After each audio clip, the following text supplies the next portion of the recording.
আসসালামু আলাইকুম ওয়া রাহমাতুল্লাহি ওয়া বারাকাতুহু। দিন টিভির সম্মানিত দর্শকবৃন্দ, আপনাদের সবাইকে স্বাগত জানাচ্ছি আপনাদের প্রিয় অনুষ্ঠান দিনী সমাধানে। সর্বপ্রথম আমরা আল্লাহ রাব্বুল আলামিনের দরবারে শুকরিয়া আদায় করছি। আল্লাহ আমাদের সুস্থ রেখেছেন এবং আজকের এই প্রোগ্রামে উপস্থিত হওয়ার তৌফিক দিয়েছেন। প্রিয় দর্শকবৃন্দ, আপনারা যারা নিয়মিত আমাদের অনুষ্ঠান দেখেন, আপনারা জানেন অনুষ্ঠানে আমরা সরাসরি সম্প্রচার করি ইকো ইস্যু থেকে প্রতি সোমবার এবং মঙ্গলবার ইকো টাইম রাত 8:30টায়। এবং যেটা আমরা বড়ভাবে বলি, প্রিয় দর্শকবৃন্দ, এই অনুষ্ঠানটি আমাদের সবার জন্য একটা অপরচুনিটি। আমরা কিন্তু দিন শিখবো, দিন জানবো, কোরআন হাদিস থেকে আলোচনা শুনবো এবং আমাদের ইলমকে বৃদ্ধি করবো, আমলকে পরিশুদ্ধ করার জন্য। আল্লাহ আমাদের সবাইকে তৌফিক দান করুন। প্রিয় দর্শকবৃন্দ, আমরা বেশ কিছুদিন থেকে আলোচনা করছি ইমান নিয়ে, ইমানের বিভিন্ন খুঁটিনাটি বিষয়, ইমানের শাখা প্রশাখা, এবং আমরা নিজেকে মুসলিম হিসেবে দাবি করি, আমরা সত্যিকার ইমানদার কিনা এবং আমাদের ইমানের মধ্যে কোনো ঘাটতি আছে কিনা, আমরা এই ব্যাপারে আলোচনা করছি বহুদিন থেকে। আমরা চেষ্টা করছি আরও বিশদভাবে জানার জন্য, যেন আমরা পরিপূর্ণ ইমানদার হতে পারি, নিরেট ইমানদার হতে পারি, বিদাতমুক্ত আমল করতে পারি। বড়ার মতো আমাদের অনুষ্ঠানে উপস্থিত হয়েছেন প্রিয় দর্শকবৃন্দ, আমাদের প্রিয় মেহমান, আমাদের নিয়মিত মেহমান ইমামান খতিব মহতারাম মুফতি হাসান নুরী চৌধুরী সাহেব আজকের গুরুত্বপূর্ণ আলোচনা এবং আপনাদের প্রশ্নের জবাব দেওয়ার জন্য। শুরুতে আমি বিনীতভাবে অনুরোধ করব প্রিয় দর্শকবৃন্দ, আসলে আমরা খুব স্বল্প সময়ে চেষ্টা করি আলোচনা করার জন্য, পাশাপাশি আপনাদের প্রশ্নের জবাব দেওয়ার জন্য। তো আমরা চেষ্টা করব টু দি পয়েন্ট প্রশ্ন করার জন্য এবং যতটুকু সম্ভব সংক্ষিপ্ত আকারে প্রশ্ন করব, এবং যাতে আমরা অনেকগুলো প্রশ্ন একেবারে করতে পারি। পাশাপাশি আমরা গুরুত্বপূর্ণ আলোচনা তো করি, তো আপনারা অংশগ্রহণ করবেন, আপনাদের মতামত দিবেন, ইনশাআল্লাহ প্রশ্ন করবেন দিনী বিষয়ে, যে কোনো বিষয়ে আপনাদের জানার ইচ্ছা থাকে অথবা আপনাদের কোনো কনফিউশন আছে, সো এ ব্যাপারে প্রশ্ন করবেন।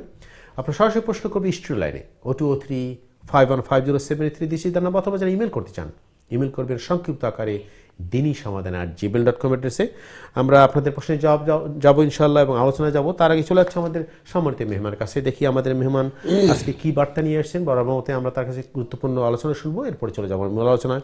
চলে যাচ্ছে মোহাম্মদের কাছে। আসসালামু আলাইকুম মোহাম্মদ, কেমন আছেন? ওয়ালাইকুম আসসালাম, আলহামদুলিল্লাহ। আলহামদুলিল্লাহ, আপনাকে আবার স্বাগত জানাচ্ছি। বরাবর মতে আমরা শুকরিয়া আদায় করছি, আপনি শত ব্যস্ততার মধ্যে, শত কাজের মধ্যে আমাদের এসে সময় দিচ্ছেন, এই জন্য জাযাকাল্লাহ খায়রান। মূলত আমরা তো বেশ কিছুদিন আলোচনা করছি ইমান নিয়ে, এবং এটা এত একটা ব্যাপক বিষয়, এবং আমাদের আসলে এই কনসেপশনটা ক্লিয়ার হওয়া দরকার যে আমরা কিভাবে একজন পরিপূর্ণ ইমানদার হতে পারবো, যেটা আপনি বড়ভাবে বলেন যে আমাদের নিরেট ইমান থাকতে হবে, যেখানে কোনো ভেজাল থাকবে না, বা পার্ট টাইম ইমানদার হওয়ার কোনো অপরচুনিটি আমাদের নাই। আপনি একজন মুসলিম পরিপূর্ণ ইমানদার হবে। তো আমরা চেষ্টা করবো আরও আলোচনা করার জন্য ইনশাআল্লাহ। মোহতারাম, তো শুরুতেই আপনাকে অনুরোধ করব বরাবর মতোই আমাদের গুরুত্বপূর্ণ বক্তব্য প্লিজ। জাযাকাল্লাহ খায়র। বারাকাল্লাহু ফিক। আসসালামু আলাইকুম ওয়া রাহমাতুল্লাহি ওয়া বারাকাতুহু। বিসমিল্লাহি ওয়াল হামদুলিল্লাহ ওয়াসসালাতু ওয়াসসালামু আলা রাসূলিল্লাহ। আম্মা বা'দু ফাআউযু বিল্লাহি মিনাশ শাইতানির রাজীম। বিসমিল্লাহির রহমানির রহিম। وقل رب اغفر وارحم وأنت خير الراحمين.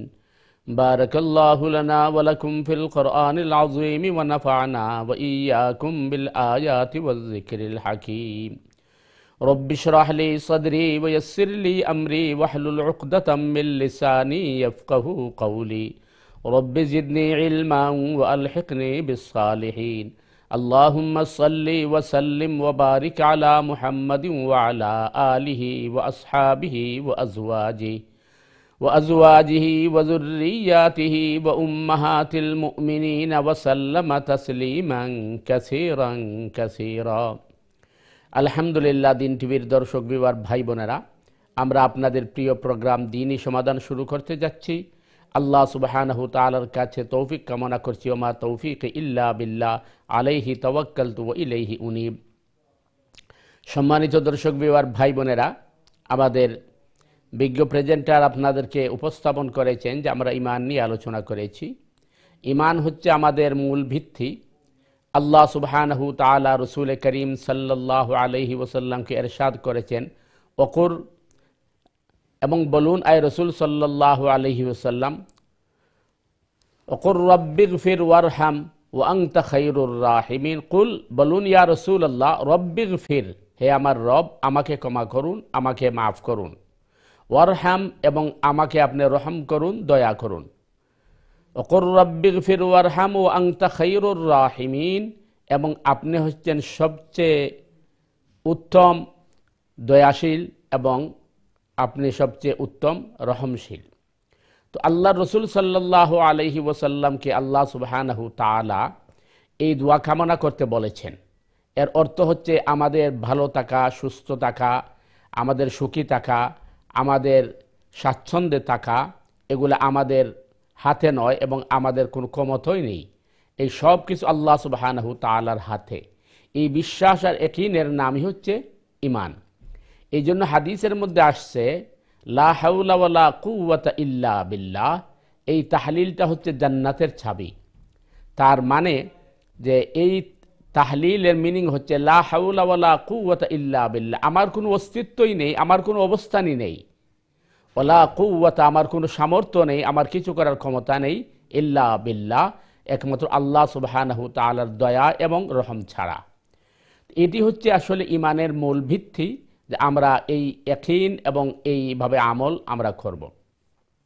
সম্মানিত দর্শক বিয়ার ভাই বোনেরা, আমরা এই রসুল করিম সাল্লাল্লাহু আলাইহি ওয়াসাল্লামের জীবনীকে আমরা ধারাবাহিকভাবে আলোচনা করছি। তার কারণ আমরা যতক্ষণ পর্যন্ত রসুলের সিরা জানব না, রসুলকে জানব না, রসুলকে চিনব না, রসুলকে বুঝব না, ততক্ষণ পর্যন্ত আমরা কিন্তু এই ঈমানকে সঠিক করতে পারবো না এবং আল্লাহ পর্যন্ত পৌঁছতে পারবো না। প্রিয় ভাই বোনেরা, আমরা আলোচনা করেছিলাম জবলে নূর বা গারে হেরার মধ্যে রসুল করিম সাল্লাল্লাহু আলাইহি ওয়াসাল্লামের কাছে সর্বপ্রথম যে ওয়াহী অবতীর্ণ হয়েছিল, ইকরা বিসমি রাব্বিকাল্লাযী খালাক, খালাকাল ইনসানা মিন আলাক, ইকরা ওয়া রাব্বুকাল আকরাম আল্লাযী আল্লামা বিল কালাম। এই ওয়াহীর প্রথম সবক দেওয়ার পরে আল্লাহ রসুল ঘরে এসেছিলেন এবং আম্মাজান সৈয়দা খাদিজাতুল কুবরা রাদিয়াল্লাহু তাআলা আনহার সাথে তিনি সেটি শেয়ার করেন। আমরা সে আলোচনা করেছি। এরপর থেকে রসুল করিম সাল্লাল্লাহু আলাইহি ওয়াসাল্লামের অন্তরের মধ্যে আগ্রহ বাড়ছে, যাতে করে জিবরিলকে বেশি বেশি দেখতে পান এবং জিবরিলের কাছ থেকে মেসেজ সংগ্রহ করতে পারেন।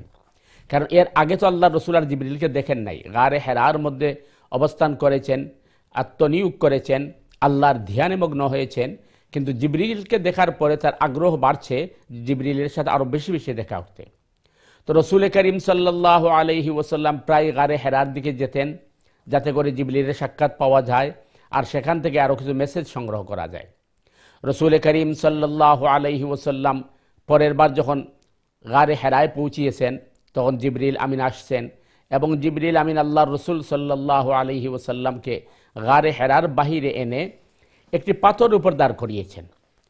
আর ওই পাথরের মধ্যে জিবরিল আমিন তার পায়ের মুড়া দিয়ে আঘাত করেছেন, সাথে সাথে পানির ফোয়ারা তৈরি হয়ে গেছে। যখন পানির ফোয়ারা তৈরি হয়ে গেছে, তখন জিবরিল ওই পানি দিয়ে ওযু করেছেন এবং রাসূলুল্লাহ সাল্লাল্লাহু আলাইহি ওয়াসাল্লামকে বলেছেন যে সালাতের আগে, নামাজের আগে এইভাবেই আপনাকে পবিত্রতা অর্জন করতে হবে। এরপরে জিবরিল আমিন 2 রাকাত নামাজ পড়েছেন, আল্লাহর রসুল সাল্লাল্লাহু আলাইহি ওয়াসাল্লাম তা অবলোকন করেছেন এবং নামাজের যে সিস্টেম বা পদ্ধতি, এটি আল্লাহ রসুল তার কাছ থেকে জেনেছেন। এরপরে 2 রাকাত নামাজ আদায় করার পরে আল্লাহ রসুল সাল্লাল্লাহু আলাইহি ওয়াসাল্লাম ঘরে ফিরে এসেছেন। ঘরে ফিরে এসে আম্মাজান সৈয়দা খাদিজাতুল কুবরা রাদিয়াল্লাহু তাআলা আনহাকে বলেছেন যে আমি নতুন গিফট নিয়ে এসেছি জিবরিলের কাছ থেকে, আমি তোমাকে শিখাই। তখন আল্লাহর রসুল ওযু করেছেন, আম্মাজান দেখেছেন। এরপর আল্লাহর রসুল সামনে দাঁড়িয়েছেন, আম্মাজান পিছনে দাঁড়িয়েছেন আর 2 রাকাত নামাজ আদায় করেছেন। এটি হচ্ছে রসুল করিম সাল্লাল্লাহু আলাইহি ওয়াসাল্লাম আম্মাজান সৈয়দা খাদিজাতুল কুবরা রাদিয়াল্লাহু তাআলা আনহাকে নামাজের প্রশিক্ষণ দিয়েছেন। যদিও আমরা জানি যে নামাজ ফরজ হয়েছে মেরাজে, এটি হচ্ছে উম্মতের জন্য ফরজ, 5 ওয়াক্ত নামাজ ফরজ হয়েছে মেরাজে, কিন্তু রসুল করিম সাল্লাল্লাহু আলাইহি ওয়াসাল্লাম প্রথম নামাজ যখন শুরু করেন এবং তার উপরে যখন নামাজ ফরজ হয়, তখন গারে হেরার এই প্রথমের সবকের পরেই সূচনা করা হয়। তার কারণ সালাবা নামাজ হচ্ছে বান্দা বা বান্দি আল্লাহর সাথে কানেক্টেড হওয়া। যেভাবে আমরা মোবাইলের মাধ্যমে অথবা টেলিফোনের মাধ্যমে একে অপরের সাথে আমরা কানেক্ট করি, কথা বলি, তখন বান্দা বা বান্দি আল্লাহর সাথে কানেক্ট কীভাবে হবে? এই নামাজের মাধ্যমে হবে। এই জন্য বান্দা বা বান্দি যখন বলে আল্লাহু আকবার বলে নামাজ শুরু করে, তখন আসমানের দরজা খুলে যায় এবং সে আল্লাহর সাথে কথা বলতে থাকে। এই জন্য সহিহ বুখারীর হাদিসের মধ্যে আসছে মুসাল্লি ইউনাজি রব্বাহ, বান্দা বান্দি যখন সালাত আদায় করে তখন সে তার রবের সাথে কথা বলে। দুর্ভাগ্যজনক হলেও সত্য যে আমরা নামাজের রহস্য বুঝি না, আমরা নামাজের অন্তর্নিহিত জিনিসটা আমরা বুঝি না। আমরা মনে করি নামাজ একটি সাধারণ ইবাদত, তাড়াহুড়া করে গেলাম আর কোনোভাবে আদায় করলাম, আমার ফরজ আদায় হয়ে গেল। এটা ভুল ধারণা। নামাজ হচ্ছে আপনি আপনার মালিকের সাথে কথোপকথন করছেন, কথা বলছেন, মালিক আপনার কথার জবাব দিচ্ছেন। এইভাবে যখন আমরা নামাজ আদায় করব, তখন দেখা যাবে আমাদের নামাজ ফলপ্রসূ হবে, আমাদের দুনিয়াও সফল হবে, আখিরাতও সফল হবে। এবং হাদিসের মধ্যে আসছে হাসরের দিন ইমানের পরেই আমাদের ইমান নিরেট আছে কিনা, নিখুঁত আছে কিনা, ইমান নির্ভেজাল কিনা, এই পরীক্ষার পরেই কিন্তু, এমনকি কবরের মধ্যেও কিন্তু আমাদেরকে প্রথমে জিজ্ঞেস করে মার রাব্বুকা, আমাদের ইমান নিয়ে আমাদেরকে প্রথম প্রশ্ন করা হবে। আর ইমানের পরের প্রশ্নটি হাসরের ময়দানে সালাহ নিয়ে করা হবে। সালার মধ্যে উদাসীনতা করেছি কিনা, সালা আমরা নষ্ট করেছি কিনা, সালার ব্যাপারে আমরা গাফিল ছিলাম কিনা, এই সমস্ত বিষয়ে আমাদেরকে প্রশ্ন করা হবে। সম্মানিত ভাই বোনেরা, তো রসুল করিম সাল্লাল্লাহু আলাইহি ওয়াসাল্লামের এই জীবনের এই পর্ব যখন আসছে, অর্থাৎ প্রথম ওহী যখন নাজিল হয়েছে, তো ওহী নাজিল হওয়ার পরে এর রসুল করিম সাল্লাল্লাহু আলাইহি ওয়াসাল্লাম নবুয়ত প্রাপ্ত হচ্ছেন এবং তিনি এই মেসেজ উম্মতের কাছে পৌঁছাবেন, জাতি জানবে তিনি নবী। সুতরাং এর আগে তো কিছু লক্ষণ বা কিছু আপনার বিষয় যদি মানুষ না জানে, তাহলে মানুষ এইটাকে সহজে মেনে নেবে না। এই জন্য আল্লাহ সুবহানাহু তাআলা নবুয়তের পূর্বেই কিছু লক্ষণ দেখিয়ে দিয়েছিলেন। উদাহরণস্বরূপ বলা যেতে পারে, সর্বপ্রথম মুসলমান ধারাবাহিকভাবে আম্মাজান সৈয়দা খাদিজাতুল কুবরা রাদিয়াল্লাহু তাআলা আনহা, এরপরে ঈমান আনয়ন করেছিলেন আল্লাহ রসুলের উপর আলী রাদিয়াল্লাহু তাআলা আনহু, যায়েদ বিন হারেসা রাদিয়াল্লাহু তাআলা আনহু, আল্লাহ রসুলের সাহেবজাদি জয়নব বিনতে মুহাম্মদ সাল্লাল্লাহু আলাইহি ওয়াসাল্লাম, পরিবারে এরা ঈমান এনেছিলেন। কিন্তু এই সামাজিকভাবে সর্বপ্রথম যিনি ঈমান আনেন, তিনি হচ্ছেন উম্মতের সবচেয়ে বড় সৌভাগ্যবান ব্যক্তিত্ব সৈয়দনা আবু বকর সিদ্দিক রাদিয়াল্লাহু তাআলা আনহু। আবু বকর সিদ্দিক রাদিয়াল্লাহু তাআলা আনহু কোনো দ্বিধাদ্বন্দ্ব ছাড়াই এই আগের আপনার সমাজ অথবা সংস্কার অথবা জাতির একটা ধারণাকে ফেলে দিয়ে তিনি হঠাৎ করে কীভাবে মুহাম্মদুর রাসূলুল্লাহ সাল্লাল্লাহু আলাইহি ওয়াসাল্লামের কথার উপর বিশ্বাস করে ঈমান আনয়ন করেন, এটি কিন্তু বিশাল একটি বিষয়। তো আবু বকর সিদ্দিক রাদিয়াল্লাহু তাআলা আনহুর ঘটনা হচ্ছে, তার বয়স যখন 17 বছর, তখন রসুল করিম সাল্লাল্লাহু আলাইহি ওয়াসাল্লামের বয়স 19 অথবা 20, অর্থাৎ 2-3 বছরের ব্যবধান। আবু বকর সিদ্দিক ব্যবসা করতেন, তিনি ব্যবসার কাজে ইয়ামন গিয়েছেন। সেখানে গিয়ে রাত্রে তিনি স্বপ্নে দেখেছেন, অর্থাৎ তার বয়স যখন 17 বছর, নবুয়ত ঘোষণার প্রায় 20-23 বছর আগে, তিনি স্বপ্নে দেখেছেন যে চন্দ্রটা মক্কার জমিনে পড়ে গেছে এবং টুকরা টুকরা হয়ে গেছে। হওয়ার পরে মক্কার প্রতিটি ঘরের মধ্যে এই চন্দ্রগুলা পৌঁছে গেছে, টুকরাগুলা। এরপরে আবার চন্দ্র একত্রিত হয়ে আবু বকরের কুলে এসে পড়ছে।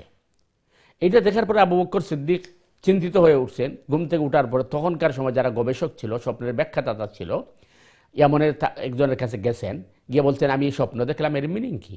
আবু বকর সিদ্দিক রাদিয়াল্লাহু তাআলা আনহুর স্বপ্ন শুনে ওই ব্যক্তি জিজ্ঞেস করলো যে তোমার বাড়ি কোথায়? তিনি বললেন যে মক্কা নগরীতে।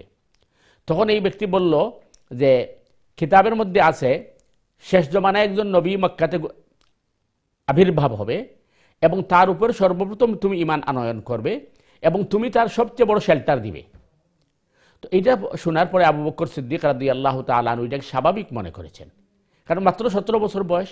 কিন্তু এই যেহেতু নবুয়ত ঘোষণা হয়েছে রসুলের 40 বছর বয়সে, তো রসুল সাল্লাল্লাহু আলাইহি ওয়াসাল্লামের 40 বছর বয়স হলে আবু বকর সিদ্দিক রাদিয়াল্লাহুর বয়স 38-37 হবে। প্রায় 17 বা 20 বছরের গ্যাপ চলে গেছে, স্বপ্নের কথা ভুলে গেছেন তিনি। তখন তিনি নবুয়ত যেদিন আল্লাহ রসুল মক্কায় ঘোষণা করবেন, এর আগের দিন তিনি ছিলেন সিরিয়াতে ব্যবসার কারণে। ওইখানে সিরিয়াতে তিনি যখন ব্যবসার কাজে গেছেন, হঠাৎ করে ঘূর্ণিঝড় এবং তুফান, জলোচ্ছ্বাস এগুলো দেখা দিয়েছে। তখন রাত্রের বেলা আশ্রয় নেওয়ার জন্য তিনি একটি ওই পাদ্রির আস্তানায় ঢুকছেন। তো পাদ্রির আস্তানায় ঢুকার পরে ওই পাদ্রি আবু বকর সিদ্দিক রাদিয়াল্লাহু তাআলা আনহু তার খাদিমকে বলেছেন যে আমি একটি রাত্রে এখানে অবস্থান করব, আমি একজন মুসাফির মানুষ। তো খাদিম বলছে এখানে রাত্রে কাউকে অবস্থানের সুযোগ দেওয়া হয় না, কারণ ভালো মানুষ মন্দ মানুষ চেনা যায় না, অনেকে চুরিদারি করে চলে যায়। তো আবু বকর সিদ্দিক বলেছেন যে তোমাদের পাদ্রি যদি মানুষকে দেখে এটা চিনতে না পারে কে ভালো মানুষ, কে চোর, কে ডাকাত, তাহলে কিসের পাদ্রি? খাদিম যখন পাদ্রিকে এই কথা বলছে, একজন মুসাফির আপনার ব্যাপারে এমন মন্তব্য করেছে, তখন পাদ্রি বলল যে ওই মুসাফিরকে ডেকে আনো।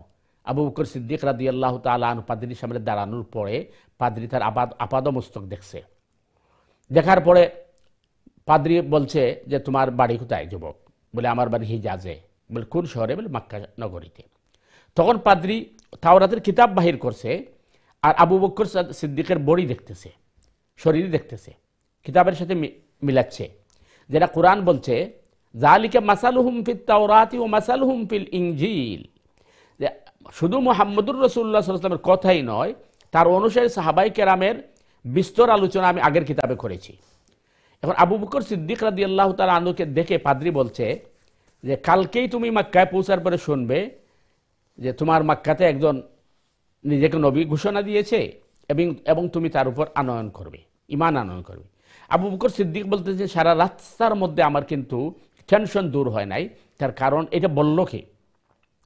এরপরে আমি রাত্রে মক্কায় পৌঁছেছি, পৌঁছার পরে আমি কিছু কানাঘুষা শুনেছি যে রাসূল করিম সাল্লাল্লাহু আলাইহি ওয়াসাল্লাম এই তার উপর ওহী নাজিল করা হয়েছে, এটা কানাঘুষা শোনা যাচ্ছে, কিন্তু তিনি প্রচার প্রসারে নামেন নাই। এমত অবস্থা আবু বকর বলেন যে সারা রাত্রে আমি অপেক্ষা করেছি, আমার ঘুম হয় নাই, যে কতক্ষণে সকাল হবে আর আমি মুহাম্মদুর রাসূলুল্লাহর সাথে সাক্ষাৎ করবো আর জিজ্ঞেস করবো যে আসলেই কি আপনি নবুয়ত প্রাপ্ত হচ্ছেন। এদিকে মুহাম্মদুর রাসূলুল্লাহ সাল্লাল্লাহু আলাইহি ওয়াসাল্লাম গড়ে বসে তিনি চিন্তা করছেন যে গারে হেরাতে গেছি, আসছি, খাদিজার সাথে শেয়ার করেছি, এখন তো আমাকে প্রচার প্রসার করতে হবে, তাহলে আমি প্রথমে কার পরামর্শ নিব? আমাকে একজন পরামর্শ নিতে হবে। আল্লাহ রসুল সিদ্ধান্ত নিয়েছে যে আবু বকরের সাথে পরামর্শ করব, কারণ বাল্যকালের বন্ধু। আবু বকর তার ঘর থেকে ফজর পরে বাহির হয়েছেন, আল্লাহ রসুলকে জিজ্ঞেস করবে যে আসলেই ঘটনা সত্য কিনা, আপনি কি নবুয়ত প্রাপ্ত হয়েছেন। আর রসুল নিজের ঘর থেকে বাহির হয়েছেন আবু বকরের সন্ধানে, যে আবু বকরকে সাথে আগে তিনি শেয়ার করবেন যে কিভাবে তাবলীগের কাজটা শুরু করা যায়। উভয় যখন মুখোমুখি হয়েছেন, তো সালাম কালামের পরে আল্লাহ রসুল জিজ্ঞেস করেছেন আবু বকর কোথায় কি উদ্দেশ্যে যাচ্ছ। আবু বকর পাল্টা প্রশ্ন করে আপনি কোথায় কি উদ্দেশ্যে যাচ্ছেন। তখন এই আল্লাহ রসুল বলেছেন তুমি আগে বলো। আবু বকর বলছেন না ইয়া রাসূলুল্লাহ, আবু বলছেন আই মোহাম্মদ, আপনি সর্বাধিক দিয়ে অগ্রাধিকার পান, আপনি আগে বলুন। রসুল বলেন না তুমি বলো। তখন আবু বকর বলছেন যে আমি তো আসছি, শোনা যাচ্ছে যে আপনি নাকি নবুয়ত প্রাপ্ত হয়েছেন, এটা কি সত্য? আল্লাহ রসুল সাল্লাল্লাহু আলাইহি ওয়াসাল্লাম আবু বকর সিদ্দিককে বলেন হ্যাঁ অবশ্যই সত্য। তখন আবু বকর সিদ্দিক বলেন ইয়া রাসূলুল্লাহ, আপনি যে নবুয়ত প্রাপ্ত হয়েছেন আর আমরা যে প্রচারে যাব, আগের নবী রসুলরা তো মুজিজা বা অলৌকিক কিছু ঘটনা দেখাতেন যার মাধ্যমে মানুষ তাকে বিশ্বাস করে এবং মানুষ একে নানে, আপনি কি কোনো মুজিজা নিয়ে আসছেন? আল্লাহ রসুল বলেন অবশ্যই। বলে সে মুজিজাটা কি? আল্লাহ রসুল বলেন 20 বছর আগে যে তুমি স্বপ্নে দেখেছিলে এমন, এটি আমার মুজিজা। তখন আবু বকর বলেন আশহাদু আন্নাকা মুহাম্মাদার রাসূলুল্লাহ, ইয়া রাসূলুল্লাহ আমি নিশ্চয় সাক্ষী দিচ্ছি আপনি আল্লাহর রসুল, কারণ 20 বছর আগের স্বপ্ন আমি ভুলে গেছি, কিন্তু আপনি বললেন কিভাবে? তো এই যে রসুল করিম সাল্লাল্লাহু আলাইহি ওয়াসাল্লাম মানে নবুয়ত ঘোষণার আগেই কিছু অলৌকিক ঘটনাগুলা দিয়ে জানান দেওয়া হচ্ছে যে আল্লাহর রসুল কিন্তু নবুয়ত ঘোষণা হচ্ছে, এবং এবার আরও কিছু ঘটনা আছে আমরা আলোচনা করবো ইনশাআল্লাহ বিইজনিল্লাহ, যাতে করে আমাদের ঈমান বাড়ে এবং আমরা নবী রসুল সম্পর্কে আমাদের ভুল ধারণা থেকে আমরা দূরে সরে আসতে পারি, সন্দেহাতীতভাবে যাতে আমরা এই ঈমান এবং ইসলামের উপরে ইয়াকিন আনতে পারি। আল্লাহ সুবহানাহু তাআলা আমাদেরকে তৌফিক দান করুক। সুবহানাকাল্লাহুম্মা বিহামদিকা আশহাদু আল্লা ইলাহা ইল্লা আনতা আস্তাগফিরুকা ওয়া আতুবু ইলাইক। ওয়াসসালামু আলাইকুম ওয়া রাহমাতুল্লাহি ওয়া বারাকাতুহু। জাযাকাল্লাহু খায়রান। শুকরিয়া আদায় করছি। সুপ্রিয় দর্শকবৃন্দ, আপনারা অবশ্যই শুনলেন কত গুরুত্বপূর্ণ আলোচনা আমাদের সম্মানিত মেহমান আমাদের সামনে উপস্থাপন করলেন। আমরা যেটা আগে বলছিলাম যে আমরা প্রতি প্রোগ্রামে শুরুতে চেষ্টা করব আমরা নবীর সিরা কিছুটা হলে আলোচনা করতে, যাতে আমাদের ঈমান আরও পরিপূর্ণ হতে পারে, ঈমান আরও আমরা শক্ত ঈমানদার হতে পারি নবীর এই সিরা থেকে, নবীর জীবন আদর্শ থেকে শিক্ষা গ্রহণ করে।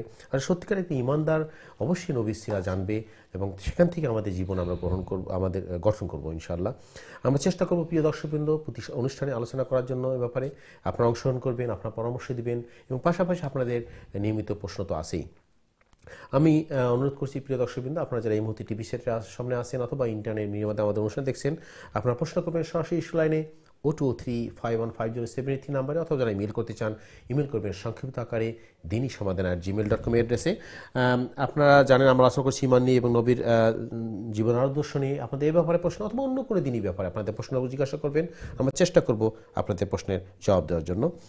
মোহতারাম, আমরা অবশ্যই আলোচনা যাব। আমরা খুবই গুরুত্বপূর্ণ জিনিস আপনি নবীর সিরা থেকে আলোচনা করলেন, ব্যাপারে আলোচনা করব। তার আগে আমরা একটু আমাদের দর্শকদের প্রশ্নের দিকে যাই। আমরা দুঃখ প্রকাশ করছি প্রিয় দর্শকবৃন্দ, আমরা মাঝে মাঝে আমাদের অনলাইনে প্রশ্নগুলোর জবাব আমরা সময় মতো দিতে পারি না, অনেক আমাদের সীমাবদ্ধতার জন্য আমরা দুঃখ প্রকাশ করছি।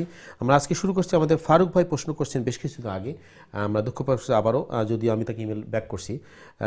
উনি বলছেন সালামু আলাইকুম আসসালাম, তার কিছু ইন্টারেস্ট জমা আছে ব্যাংকের টাকা থেকে। উনি বলছেন যে এই ইন্টারেস্টগুলো কি উনি কি বাংলাদেশের একজন হোমলেস মানুষকে দিতে পারেন কিনা, যার দুটো বাচ্চা আছে, ইয়াং বাচ্চা আছে, এবং তাকে উনি একটা জমিও দিয়েছেন, কিন্তু জমিতে বাড়ি করার জন্য সেই ইন্টারেস্ট টাকা দেওয়া যাবে কিনা, এবং ঘর বানানোর জন্য পাশাপাশি অন্য কোনো কাউকে এই ইন্টারেস্টের টাকাগুলো দান করা যাবে কিনা। আমরা এই প্রশ্নে ফিরে আসবো। ফারুক ভাই, আপনি অবশ্যই আমাদের সাথে আছেন, আপনি একটু লাইনে থাকেন। তার চলে যাচ্ছে আমাদের স্টুডিওতে, দেখি কি আছেন আমাদের লাইনে। দর্শক আসসালামু আলাইকুম, আপনার স্বাগত আমাদের অনুষ্ঠানে, আপনার প্রশ্ন করুন প্লিজ। হ্যালো, আসসালামু আলাইকুম ভাইয়া, কেমন আছেন? ওয়ালাইকুম সালাম হাজি সাহেব। ওয়ালাইকুম সালাম, আপনি কেমন আছেন?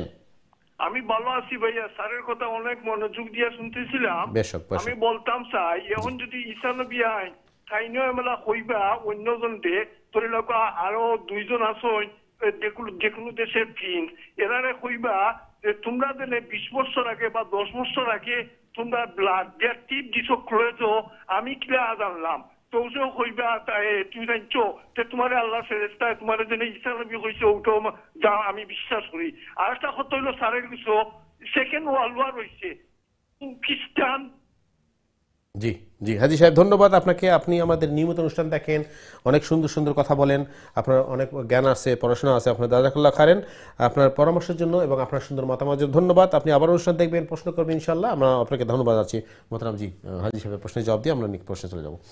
জি হাজি সাহেব, ধন্যবাদ আপনারে যে আসলে আপনি আমরা নিয়মিত করার, আর আপনি যে আলোচনাগুলো শুনছেন এবং আপনি কইছেন যে ঈসা আলাইহিস সালাম এই বর্ণনাগুলো করবা, অবশ্যই করবা, কারণ ঈসা আলাইহিস সালাম যেহেতু আরেকজন রসুল, আর ঈসা আলাইহিস সালাম দুনিয়াত আবার আবার কারণ হইব মুহাম্মদুর রাসূলুল্লাহ সাল্লাল্লাহু আলাইহি ওয়াসাল্লামের নবুয়তরে ঈসা আলাইহিস সালামের মাধ্যমে সত্যায়ন করা। আপনার এই সুন্দর পরামর্শের জন্য ধন্যবাদ। জাযাকাল্লাহ খাইরান। মোহতারাম, আমরা একটু আমাদের ফারুক ভাই প্রশ্নের দিকে যাই। আপনি প্রশ্নটা আপনি বলছেন। জি প্লিজ। জি ফারুক ভাই, আসলে আপনি যেটা বলছেন এটা অত্যন্ত গুরুত্বপূর্ণ একটা প্রশ্ন। বিষয় হচ্ছে যে ইন্টারেস্টের যে পয়সা আপনার অ্যাকাউন্টে জমা আছে, তো ইন্টারেস্টের পয়সা এগুলা তো হারাম, এবং এই বিষয়ে ওলামাই কেরামের বক্তব্য হচ্ছে যে ইন্টারেস্টের পয়সাগুলা আমরা যদি না আনি তাহলেও গুনাহ হয়, আর আনলেও তো সমস্যা। এই জন্য বর্তমান সময়ের আপনার গবেষক ওলামাই কেরাম বা যারা এই ফতোয়ার কাজ করেন তাদের মতামত হচ্ছে যে ইন্টারেস্টের পয়সাগুলো উঠিয়ে কোনো গরিবরে আপনি সোয়াবের নিয়ত ছাড়া সমাজসেবার উদ্দেশ্যে দিয়ে দিতে পারেন। যেভাবে আপনি বলছেন যে এক ভাই তার হয়তো ঘর বানাবে না, জি ঘর, যে ঘর মানে উনি তার হোমলেস মানুষ, তাকে তারা জমি দান করছেন, জমিতে ঘর বানানোর জন্য ওই ভাই ঘর বানাবেন, অথবা আপনি অন্য কোনো যারা আছেন গরিব মিসকিন তাদেরকে আপনি দিতে পারেন। তবে এইখানে সোয়াবের নিয়ত করা যাবে না, এই কারণে করা যাবে না যেহেতু এটা পয়সাটা হালাল নয়, আর আপনি যাকে দিবেন তার জন্য এটা হালাল, সে গরিব, এই জন্য আপনি দিতে পারেন। এবং এটাই হচ্ছে আপনার মানে একমাত্র পন্থা যে আপনি ওই পয়সাটা কোনো অসহায় মানুষের দিয়ে দিবেন অথবা কোনো গরিবকে দিয়ে দিবেন। আপনি যেভাবে বলছেন যে যার জমি আছে গরিব মানুষ, সে ঘর বানাতে চায়, এটা দিতে পারেন ইনশাআল্লাহ বিইজনিল্লাহ। এটি হচ্ছে সমাধান। আল্লাহু আ'লাম বিসসাওয়াব। একটা জিনিস মোহতারাম ক্লিয়ার হলো যে এই যে ইন্টারেস্ট পয়সাটা হালাল না, কিন্তু এই পয়সাটা আমরা নষ্ট করতে পারি না। না, আমরা এটা চলে যাব আমাদের, আমরা যে কোনো গরিব মিসকিনকে দান করব তাদের উপকারের জন্য, অথবা সমাজসেবার কাজে করা যাবে। কিন্তু আমরা মেইন পয়েন্ট হলো যেটা নিয়ত করতে হবে, আমি সওয়াব পাবো না, নিজে ব্যবহার করা যাবে না আর নষ্ট করা যাবে না, কিন্তু যাকে দিলে উপকার হবে তার ইনশাআল্লাহ। জাযাকাল্লাহ খাইরান। ফারুক ভাই, আমরা দুঃখিত প্রকাশ আবার দুঃখ প্রকাশ করছি, আশা করি আপনার প্রশ্নের জবাব পেয়ে গেছেন। এরপর আপনার প্রশ্নতে আবার ফিরে আসবেন ইনশাআল্লাহ, প্রশ্ন করবেন। চলে যাচ্ছে আমাদের পরবর্তী দর্শক কাছে ইনশাআল্লাহ। দেখে আসেন আমাদের লাইনে। দর্শক আসসালামু আলাইকুম, আপনার প্রশ্ন করুন প্লিজ। হ্যালো, আসসালামু আলাইকুম ভাইয়া, আমি আরেকবার আসছি, স্যারকে জিজ্ঞাসা করতাম চাই, নবীজে তো হযরত আজরাইল আলাইহিস সালাম রে দেখছো, এটা তো নবীজে মিশা কইতা নাই। আজরাইল আলাইহিস সালামের সকলের দান নে উনি ঈসা নবী দুনিয়াতে ইয়া কইব আমিও আজরাইল আলাইহিস সালাম রে দেখছি, আমার কাছে ফেরেশতা আইছে। জি জি, ধন্যবাদ হাজী সাহেব, আপনার প্রশ্নের জন্য ধন্যবাদ, মতামতের জন্য ধন্যবাদ। জি হুজুর। জি, আসলে মানে আজরাইল আলাইহিস সালামের নব্বে দেখছো এবং ঈসা আলাইহিস সালামের দেখবা, এমনকি আমরা প্রত্যেক মানুষের দেখবো মৌতের সময় প্রত্যেক মানুষে কিন্তু আজরাইলে দেখবা মালাকুল মৌতরে, এবং এটা ধ্রুব সত্য, কারণ আমরা ইমান আনছি আমান্তু বিল্লাহি ওয়া মালাইকাতিহি, আমরা ইমান আনি আল্লাহর উপরে এবং সমস্ত ফিরিস্তাগণের উপরে। সুতরাং আজরাইল মালাকুল মৌত একজন উল্লেখযোগ্য ফিরিস্তা। আপনার সুন্দর মতামত দিলে ধন্যবাদ। জাযাকাল্লাহ হাদি সাহেব, আপনাকে আবার ধন্যবাদ। আপনি 2বার ফোন করছেন, আপনার আরো এবার প্রশ্ন থাকলে আবার প্রশ্ন করবেন ইনশাআল্লাহ। জাযাকাল্লাহ খাইরান। সুপ্রিয় দর্শকবৃন্দ, আপনারা দেখছেন আপনাদের প্রিয় দিনই সমাধান, যেটা আমরা বরাবরই বলি অনুষ্ঠানে আমাদের সবার জন্য একটা অপরচুনিটি। আপনারা প্রশ্ন করবেন, মতামত দিবেন সরাসরি লাইনে 0235150783 নাম্বারে, অথবা যদি ইমেল করতে চান ইমেল করবেন সংক্ষিপ্ত আকারে দিনই সমাধান@gmail.com অ্যাড্রেসে। প্রিয় দর্শকবৃন্দ, আমরা ছোট্ট একটি বিরতি যাব, বিরতির পর আবারও ফিরে আসছি ইনশাআল্লাহ আপনাদের প্রশ্নের জবাব দেওয়ার জন্য। ততক্ষণ আমাদের সাথে থাকুন। আসসালামু আলাইকুম রহমতুল্লাহি ওয়া বারাকাতুহু।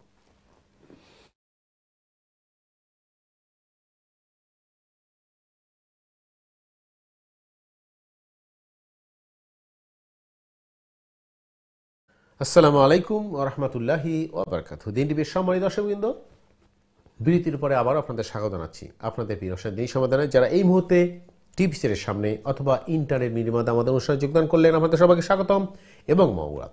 প্রিয় দর্শকবৃন্দ, আমাদের অনুষ্ঠানে উপস্থিত হয়েছেন আমাদের প্রিয় মেহমান, আমাদের নিয়মিত মেহমান মোহতারাম মুফতি হাসান নজরুল সাহেব, আজকের গুরুত্বপূর্ণ আলোচনা এবং আপনাদের প্রশ্নের জবাব দেওয়ার জন্য। আমরা আলোচনা করছি ইমান নিয়ে এবং রাসূল সাল্লাল্লাহু আলাইহি ওয়াসাল্লামের সিরা নিয়ে।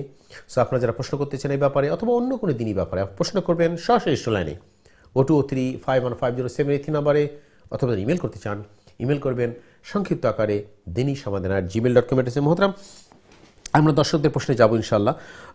যাওয়ার আগে আপনি যে আজকে সুন্দর কথা শুরু করলেন যে আসলে সালা নিয়ে, যে হেরা গুহা থেকে প্রফেসর আসলাম আমাদের মাকে জিজ্ঞাসা করলেন যে আমি নতুন জিনিস নিয়ে আসছি এবং উনি সালা আদায় করলেন। তো আপনি বললেন যে আসলে আমরা এর আগে আলোচনা করছি সালা আমাদের উম্মতের জন্য ফরজ হলো মেরাজের পরে, কিন্তু রাসূল সাল্লাল্লাহু আলাইহি ওয়াসাল্লাম যে সালা আদায় করলেন এই সালাটা কোন সালা? এবং তাহলে কি এটা প্রমাণিত হয় যে রাসূল সাল্লাল্লাহু আলাইহি ওয়াসাল্লামের জন্য সালা ফরজ কি মেরাজের আগেই শুরু হয়ে গেছে, এবং তখনও কি যারা ঈমানদার ছিলেন তারা কি সালা আদায় করতেন? যারা সালা আদায় করতেন তারা কি মুসলিম ছিলেন, বা যারা সালা আদায় করতেন না সেসব তারা কি মুসলিম ছিলেন না? আসলে দেখেন কোন সুন্দর একটি প্রশ্ন আপনি নিয়ে আসছেন। প্রথম কথা হচ্ছে যে আমরা জানি বা আমরা সহজভাবে যেটা বলি যে এই সালাটা ফরজ হয়েছে মেরাজের রজনীতে, এইটা কিন্তু ব্যাপকভাবে উম্মতে মুহাম্মদের উপরে ফরজ হয়েছে। আচ্ছা আচ্ছা। আর বাকি হচ্ছে যে সালা আসলে মানে প্রথমত আমরা যাই আগের শরীয়তে সালা ফরজ ছিল কিনা অন্যান্য নবীদের মধ্যে। তো আগের শরীয়তের মধ্যেও সালা ফরজ ছিল, এটা বিশেষভাবে নবী রাসূলদের উপর ছিল। আচ্ছা আচ্ছা। এই জন্য আপনি দেখবেন কোরআনে কারীমের মধ্যে পাওয়া যায় যে আল্লাহ বলছেন ওয়া আওহাইনা ইলা মূসা ওয়া আখিহি আন তাবাওয়া লিকাওমিকুমা বিমিসরা বুয়ুতাম ওয়া জাআলু বুয়ুতাকুম কিবলাতাম ওয়া আকিমুস সালাহ, যে আমি মূসা এবং তার ভাইকে ওহী প্রেরণ করেছিলাম যে তুমি এবং তোমার সম্প্রদায় তোমরা তোমাদের ঘরকে কিবলামুখী বানাও অথবা ঘরকে মসজিদ বানাও। যেহেতু এটা ফেরাউনের শাসন ছিল, ওইখানে মসজিদ বানানোর অনুমতি ছিল, মসজিদে সালাত আদায় করার কোনো সুযোগ ছিল না। সুতরাং নামাজ তো তোমাকে আদায় করতেই হবে, ঘরেই পড়ো। তাহলে বোঝা যাচ্ছে আগের শরীয়ত নবী রাসূলদের জন্য কি ছিল? সালা ছিল। আসি আমরা মরিয়ম সিদ্দিকার ব্যাপারে। মরিয়ম সিদ্দিকার ব্যাপারে কোরআন বলছে ইয়া মারইয়াম কুনুতি লিরাব্বিকি ওয়াসজুদি ওয়ারকাই মা'আর রাকিঈন। মরিয়ম, তুমি তোমার রবের উদ্দেশ্যে রুকুকারীদের সাথে রুকু করো, সিজদাকারীদের সাথে সিজদা করো। তাহলে বোঝা গেল মরিয়ম সিদ্দিকার সময়ে সালাত ছিল এবং এটা ছিল রুকু এবং সিজদা এড ছিল এটার মধ্যে। ইব্রাহিম আলাইহিস সালামের বিষয়ে দেখা যাচ্ছে যখন ইব্রাহিম আলাইহিস সালাম মিশরে গেছিলেন এবং তিনি ফেরাউনের জুলুমের ভয় করছেন, তখন তিনি সালাতে দাঁড়িয়ে গেছেন। এবং বনী ইসরাঈলের একজন আবিদের ঘটনা এভাবে পাওয়া যায় যে উনি যখন তার উপর অভিযোগ উত্থাপন করা মিথ্যা অভিযোগ, তখন তিনি বলেছিলেন আমাকে 2 রাকাত নামাজের সময় দাও। তিনি নামাজে দাঁড়িয়ে গিয়েছিলেন। এই সমস্ত বিষয়টাকে বোঝা, কারণ আমি আগেই বলছি যে আল্লাহর সাথে বান্দার কানেক্টের একমাত্র মাধ্যম সালা। আর নবী রাসূল যেহেতু সবসময় আল্লাহর সাথে তাদের কানেক্ট প্রয়োজন, এই জন্য তাদের উপর নামাজ অবশ্যই ফরজ ছিল। আর আমার শরীয়তে মুহাম্মদীতে মেরাজের রাত্রে 5 ওয়াক্ত নামাজ আনুষ্ঠানিকভাবে ফরজ করা হয়েছে। আর রাসূল করিম সাল্লাল্লাহু আলাইহি ওয়াসাল্লাম যেহেতু তিনি হচ্ছেন রাসূল, এখানে তাকে প্রথমে কি করা হচ্ছে, ওই সালা ট্রেনিং দেওয়া হয়েছে কিভাবে আল্লাহর সাথে কানেক্টেড হবেন। এবং আপনি বলতে পারেন তাইলে আম্মাজান খাদিজা যে নামাজ পড়লেন, খাদিজার উপর ফরজ ছিল না, কিন্তু কিন্তু তিনি উত্তম কাজ হিসাবে এটা আল্লাহ রসুলকে অনুকরণ করেছেন। এরপরের বিষয় হচ্ছে যে রসুল করিম সাল্লাল্লাহু আলাইহি ওয়াসাল্লাম কোরআনে বলা হচ্ছে ফাতাহাজ্জাত বিহি নাফিলাতাল্লাক, তাহাজ্জুদের নামাজটা কিন্তু আমাদের জন্য নফল, কিন্তু রসুলের জন্য ফরজ। এই জন্য তো কোরআন আল্লাহ বলছেন যে তুমি অর্ধরাত্রি পুরোরাত্রি হও। আমরা ফিরে আসবো মহতরাম, খুবই গুরুত্বপূর্ণ আলোচনা। সুপ্রিয় দর্শকবৃন্দ, অবশ্যই আপনারা আমাদের সাথে আছেন।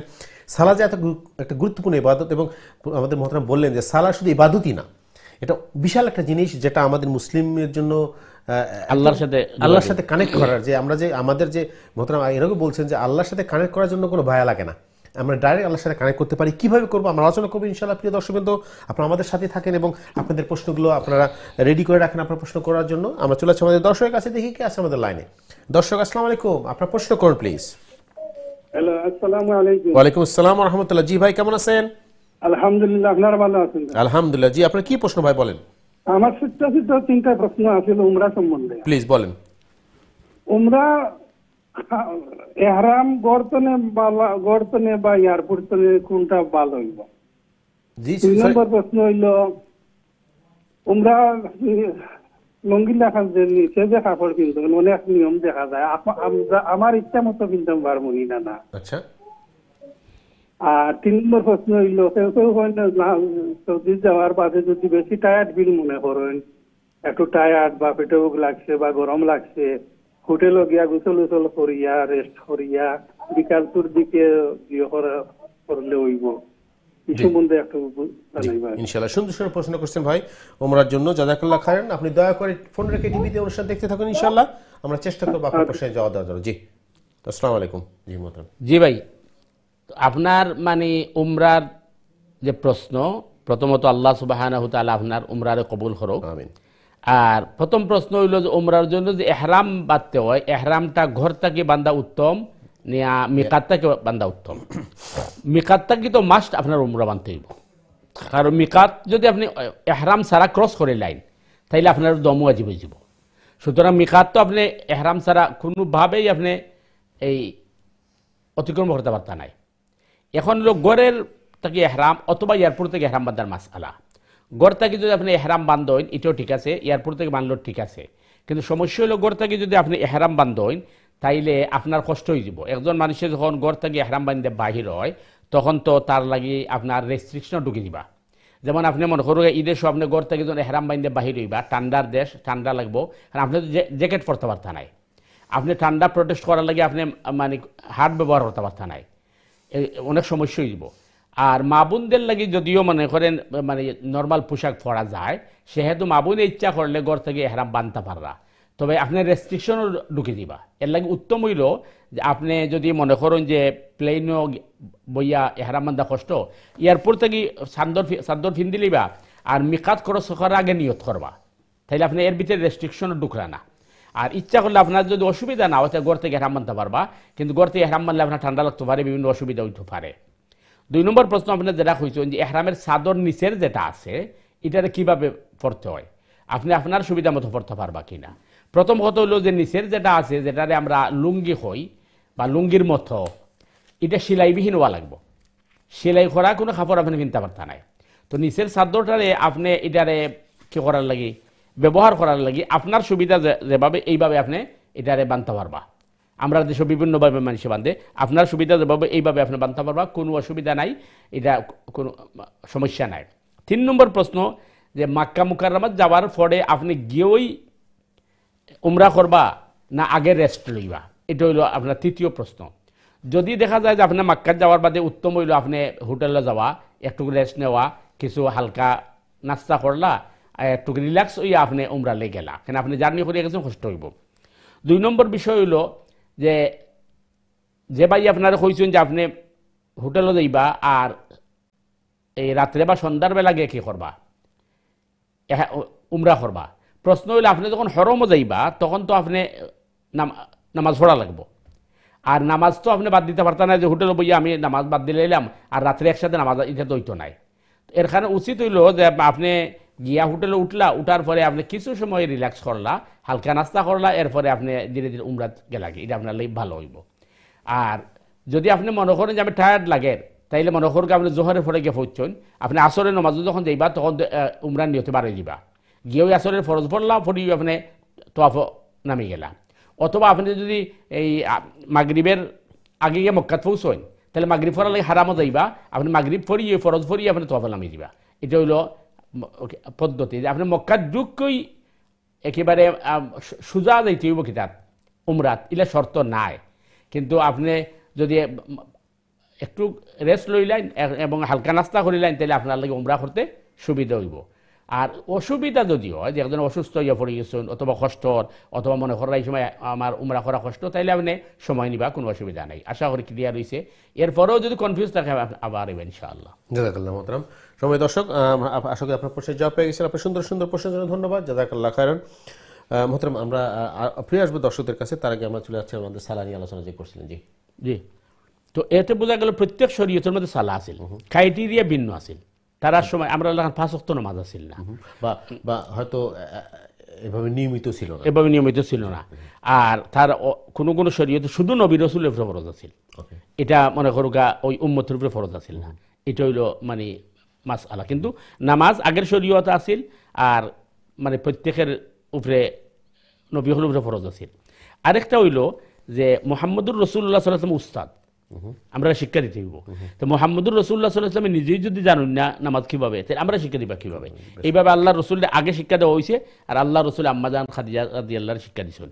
আর মেরাজে যাওয়ার পরে 5 ওয়াক্ত নামাজ ফরজ করে দেওয়া হয়েছে উম্মতের লাগি, যাতে করে প্রত্যেকেই মানে নামাজ আদায় করতে পারে। এবং এই নামাজটা রসুল করিম সাল্লাল্লাহু আলাইহি ওয়াসাল্লাম আমরা শিক্ষা দিয়েছেন, এবং আল্লাহ রসুল সাল্লু কামা রাআইতুমুনি উসাল্লি। আমরা ফিরে আসবো মোহতারাম, কেন সালাটা এত গুরুত্বপূর্ণ, এবং যে সালাই যে একমাত্র মাধ্যম আল্লাহর সাথে কানেক্ট করার জন্য, আল্লাহর সাথে কমিউনিকেশনটা করার জন্য একজন মুসলিম হিসাবে, একজন ইমানদার হিসেবে আমরা আলোচনা করবো। প্রিয় দর্শক, আপনারা অবশ্যই আমাদের সাথে থাকবেন এবং আপনাদের প্রশ্নগুলো করবেন। তারা চলে যাচ্ছে আমাদের দর্শকের কাছে, দেখি কে আছে আমাদের লাইনে। দর্শক আসসালামু আলাইকুম, আপনার প্রশ্ন করুন প্লিজ। হ্যালো, আসসালামু আলাইকুম ভাই। আরেকবার আসতে হলো স্যারকে আমি বলতাম, সাহেব বর্তমান যুগে যদি ঈসা নবী আইন তাই যদি পয়লাবার মক্কা যায়, তাই দিয়ে নবাবেল্লাহ হানি রাখতে হইব, আর নাইলে কোনো জি জি, ধন্যবাদ ধন্যবাদ হাজী সাহেব আপনার সুন্দর বক্তব্যের জন্য। জি মোহতারাম। জি হাজী সাহেব, ঈসা আলাইহিস সালাম আবার দুনিয়াতে আইবা, এটা আমরা বিশ্বাস করি। তখন ঈসা আলাইহিস সালাম আপনি যারা খুঁজছেন আবার নবাবের লাগে মতো লাগতে হইব, এটা তো আল্লাহ সুবহানাহু ওয়া তাআলা ঈসা আলাইহিস সালামকে যেভাবে নির্দেশ করবা ঈসা আলাইহিস সালাম ওইভাবে আইবা। তবে আমরা বিশ্বাস ঈসা আলাইহিস সালামের নবাবের মতো লাগবো, ওখানে রাসূল থাকবা, একজন খলিফা থাকবা, একজন নেতা থাকবা। আপনার সুন্দর মতামত দিলে ধন্যবাদ। জাযাকাল্লাহ খায়রান। সম্মানিত হাজী সাহেব, আপনাকে আবার ধন্যবাদ জানাচ্ছি, আপনি অনেক কষ্ট করে ফোন করছেন। জাযাকাল্লাহ খায়রান। চলে যাচ্ছেন পরবর্তী দর্শক কাছে। দর্শক আসসালামু আলাইকুম, আপনার প্রশ্ন করুন প্লিজ। জি দর্শক আসসালামু আলাইকুম। ওয়ালাইকুম আসসালাম। আসসালামু আলাইকুম। ভালো আছেন? জি আলহামদুলিল্লাহ, আপনি কেমন আছেন? আছি আলহামদুলিল্লাহ। জি বোন, আপনি একটু জোরে কথা বলবেন প্লিজ, আর ফোনের মাউথপিসটা একটু আপনার কাছে নেবেন। হ্যালো, আসসালামু আলাইকুম। ওয়ালাইকুম ভালো আছেন আসসালাম। হুজুর? জি আলহামদুলিল্লাহ, আপনি ভালো আছেন? জি আলহামদুলিল্লাহ। শুনরানি এখন? জি এখন শুনছি, আপনি প্রশ্ন করেন। আমার দুই তিনটা প্রশ্ন। আসরের বাদে জিও করা যাইব নি, তিলাওয়াত করা যাইব নি ওখানটা?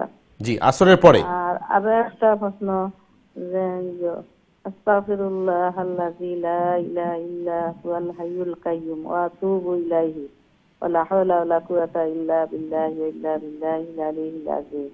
এই কোন সময় পড়তাম বা কবার পড়তাম ছিলা ওটা কইয়া দিবা। আচ্ছা জি। আর আরো দোয়া, আস্তাগফিরুল্লাহ আল্লাযী লা ইলাহা ইল্লা হুয়াল হাইয়ুল কাইয়্যুম ওয়া আতুবু ইলাইহি ওয়া লা হাওলা ওয়া লা কুওয়াতা ইল্লা বিল্লাহি ওয়া ইল্লা বিল্লাহিল আলিয়্যিল আযীম। জি। ওটা সেই না দিবেন, ওটা কইবা আর কি। জি ইনশাআল্লাহ। ওকে, সুন্দর সুন্দর প্রশ্ন করছেন বোন, আপনার প্রশ্নের জন্য ধন্যবাদ। দয়া করে আপনি ফোন রেখে টিভিতে অনুষ্ঠান দেখতে থাকুন, ইনশাআল্লাহ আমরা আপনার প্রশ্ন দেওয়ার চেষ্টা করব। জি আসরের পরে। যে আপনার পয়লা প্রশ্ন হইল যে আসরের পরে তিলাওয়াত করা যাইব কিনা, এটা একটা গুরুত্বপূর্ণ প্রশ্ন। আসল বিষয় হইল যে কোরআনে কারীমের মাঝে আল্লাহ সুবহানাহু ওয়া তাআলা আমরারে শিখাইছেন যে বুকরাতাম ওয়া আসীলা, তোমরা আল্লাহর জিকির করো, তাসবিহ তাহলিল করো সকাল সন্ধ্যা। তো এখানে সন্ধ্যা বলতে অনেক মুফাসসিরিনে কেরামের মত হইল যে আসর আর মাগরিবের বিটুইন সময়, এটা হইল বেশি ফজিলতের সময়। এই সময় জিকির আজকার বেশি করা, সুতরাং কোরআন তেলাওয়াত যদি আপনি এই টাইমে করেন সওয়াব আরো বেশি হইব। কিন্তু কনফিউজড আমরা খেনে হয়ে গেছি, যেহেতু একটা মাসআলা হইল যে আসর এর বাদে মাগরিবের আগে নফল নামাজ পড়া, এটা কিন্তু শরীয়তের এলাও করে না। নামাজ এক জিনিস আর তিলাওয়াত আর এক জিনিস। আসর থেকে লই আসরের বাদে মাগরিবের আগে এই সময় বেশি জিকির আজকার করা এটা হলো ফজিলতের বিষয়, কিন্তু এই সময় সাধারণ নফল ফরতা না। এই সময় তিলাওয়াত যত বেশি করবা আপনি অত সওয়াব পাইবা। আল্লাহ সুবহানাহু ওয়া তাআলা এই তৌফিক দান করুক। প্রথমে এখানে একটা জিনিস ক্লিয়ার হওয়া দরকার, সুবিধা দর্শক কিন্তু আপনারা যারা আছেন সবার জন্য আসলে আসরের নামাজের পরে আমি আসরের নামাজ পড়ে ফেলি, আমার জন্য আসরের পরে বিফোর মাগরিব কোনো নফল নামাজ পড়া যাবে না, জি, কিন্তু নর্মাল নফল। কিন্তু সেটা যদি অন্য কোনো নফল হয়, আমার কারণে আমি মসজিদে গেলাম, মসজিদে প্রবেশ করলাম মাগরিবের আগে বা অন্য কোনো কারণে, তখন কি আমি মসজিদে তাহিয়াতুল মসজিদ আছে এটা পড়তে পারবো কিনা, নাম্বার 1। নাম্বার 2, আমি জামাতে আসর নামাজ পড়ে ফেলছি, মসজিদেই পড়ছি বা বাসায় পড়লাম, এই পড়ার পরে আমি মাগরিবের আগ পর্যন্ত আর কোনো নফল নামাজ, যেটা আমরা নফল নামাজ বলি, সেই নফল নামাজ, নর্মাল নফল নামাজ পড়তে পারবো না, এখানে বাধ্যবাধকতা। কিন্তু নামাজ ছাড়া তো আরও অনেক ইবাদত আছে, সেগুলো করতে কোনো বাধা নেই, যেটা আমাদের সম্মানিত মেহমান প্রশ্ন করছেন, এটাই তো আমি আশা করি। এখন যেটা আমি জানতে চাই মহতারামের কাছে, যে প্রথম বিষয় হচ্ছে যে আসরের পরে এবং মাগরিবের আগে তাহাইয়াতুল ওযু এবং তাহাইয়াতুল মসজিদ পড়া যাবে কিনা, এটাই আপনার প্রশ্ন। আসলে এখানে মানে মাযহাবী কিছু বক্তব্য আছে। হানাফি মাযহাবের মানে তাদের রুল রেগুলেশন হচ্ছে যে তাহাইয়াতুল ওযু এবং তাহাইয়াতুল মসজিদ এটাও নফল, শুধু এটা পড়তে পারবেন না। আর বাকি ওদের বক্তব্য হচ্ছে যে এটা সাধারণ নফল নয়, এটা কারণবশত নফল, সুতরাং এটা পড়তে পারবেন। 3 নম্বর পয়েন্ট হচ্ছে সবাই এটা একমত, কারো যদি আসরের নামাজ কাজা হয়ে যায় তখন সে একেবারে সূর্য লাল হওয়া পর্যন্ত তাকে অবশ্যই পড়তে হবে। তাহলে বোঝা গেল মৌলিকভাবে ওই সময় নামাজ পড়া নিষেধ নাই, আর আসর পড়বে কিভাবে। সুতরাং এই বোঝা যাচ্ছে যে আসলে তাহাইয়াতুল ওযু তাহাইয়াতুল মসজিদ কারণবশত নফল পড়ার বৈধতা আছে, কিন্তু কেউ না পড়লেও তাকে আপনি বাধা দিতে পারবেন না, কারণ এটা যেহেতু অন্যান্য বক্তব্য আছে এই হিসাবে। আর বাকি যে বিষয়, বাকি জিকির আজকার তাসবিহ তাহলিল যত বেশি এই সময় করা যাবে সওয়াব তত বেশি, কারণ ওই সময় ইবাদত নিষেধ করা হয় নাই, শুধু নফল সালার জন্য বাধ্যবাধকতা আছে। এবং আপনার দ্বিতীয় প্রশ্ন হচ্ছে ইস্তেগফার আপনি কোন সময় পড়বেন। আসল বিষয় হচ্ছে ইস্তেগফার সব সময় পড়া এবং যত বেশি পড়া যাবে তত উপকার হবে। কারণ হাদিসে আসছে যদি কেউ কমপক্ষে প্রতিদিন 80 বার করে ইস্তেগফার পড়ে তাইলে সে অনেক ফজিলত পাবে। এবং কোরআনে আল্লাহ বলছেন ইস্তাগফিরুল্লাহুম আও লা তাস্তাগফিরুল্লাহুম ইন তাস্তাগফিরুল্লাহুম 70 মাররা। আল্লাহ রসুল বলেছেন যে আমি একবার নয় 70 বারের ঊর্ধ্ব আমি আল্লাহর কাছে ইস্তেগফার করব, এটা আমি আমার কি। এতে বোঝা যায় ইস্তেগফার যত বেশি করতে পারবেন তত লাভ। উঠতে বইতে অবস্থায় সর্বাবস্থা আপনি ইস্তেগফার করতে পারেন, ইস্তেগফারের কোনো টাইম টেবিল নাই, যত বেশি করা যাবে তত বেনিফিটেড হবেন। এখন হচ্ছে আপনি যেটা জানতে চাইছেন যে ইস্তেগফার কোনটা, ইস্তেগফার কয়েকটা আছে। একটা হলো আপনি যেগুলো বলছেন আস্তাগফিরুল্লাহ আল্লাযী লা ইলাহা ইল্লা হুয়াল হাইয়ুল কাইয়্যুম ওয়া আতুবু ইলাইহি ওয়া লা হাওলা ওয়া লা কুওয়াতা ইল্লা বিল্লাহ, অথবা আস্তাগফিরুল্লাহ আল আযীম, অথবা আস্তাগফিরুল্লাহ ইন্নাল্লাহা গাফুরুর রহিম, অথবা শুধু আস্তাগফিরুল্লাহ আস্তাগফিরুল্লাহ আস্তাগফিরুল্লাহ। এই সবগুলা ইস্তেগফারের মধ্যে পড়ে।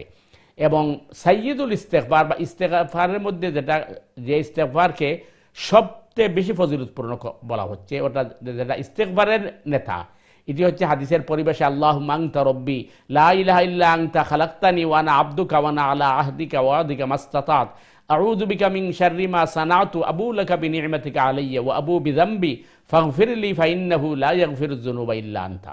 আল্লাহ রাসূল সাল্লাল্লাহু আলাইহি ওয়াসাল্লাম ইরশাদ করছেন এই ইস্তেগফার যারা দিনে একবার এবং রাত্রে একবার পড়বা, ওই রাত্রে বা ওই দিনে মারা গেলে এই ব্যক্তির লাগি জান্নাত ওয়াজিব। সুতরাং আমরা যদি সাইয়্যিদুল ইস্তেগফার আমরা না জানি, আমরা শিখা দরকার। আর মনে করি এটা বিভিন্ন দুয়ার বইয়ের মধ্যে হিসনুল মুসলিমিন সবার দুয়ার বইয়ের মধ্যে পাওয়া যায়, অথবা আপনি অনলাইনে এটা সার্চ দিলে পাইলিবা সাইয়্যিদুল ইস্তেগফার লেখলে। আর বাকি ইস্তেগফার বলতে শুধু আস্তাগফিরুল্লাহ এটা ইস্তেগফার, আস্তাগফিরুল্লাহ ইন্নাল্লাহা গাফুরুর রহিম এটাও ইস্তেগফার, আস্তাগফিরুল্লাহ আল আযীম ইস্তেগফার, আস্তাগফিরুল্লাহ আল্লাযী লা ইলাহা ইল্লা হুয়াল হাইয়ুল কাইয়্যুম ওয়া আতুবু ইলাইহি ওয়া লা হাওলা ওয়া লা কুওয়াতা ইল্লা বিল্লাহ। এই সবগুলো ইস্তেগফারের ভিতরে পড়ে। এছাড়া আরো যেগুলো আছে রব্বানা যালামনা আনফুসানা ওয়া ইল্লাম তাগফির লানা ওয়া তারহামনা লানাকুনান্না মিনাল খাসিরিন, এগুলো ইস্তেগফার। কারণ এটা তো আদম আলাইহিস সালামের তওবা।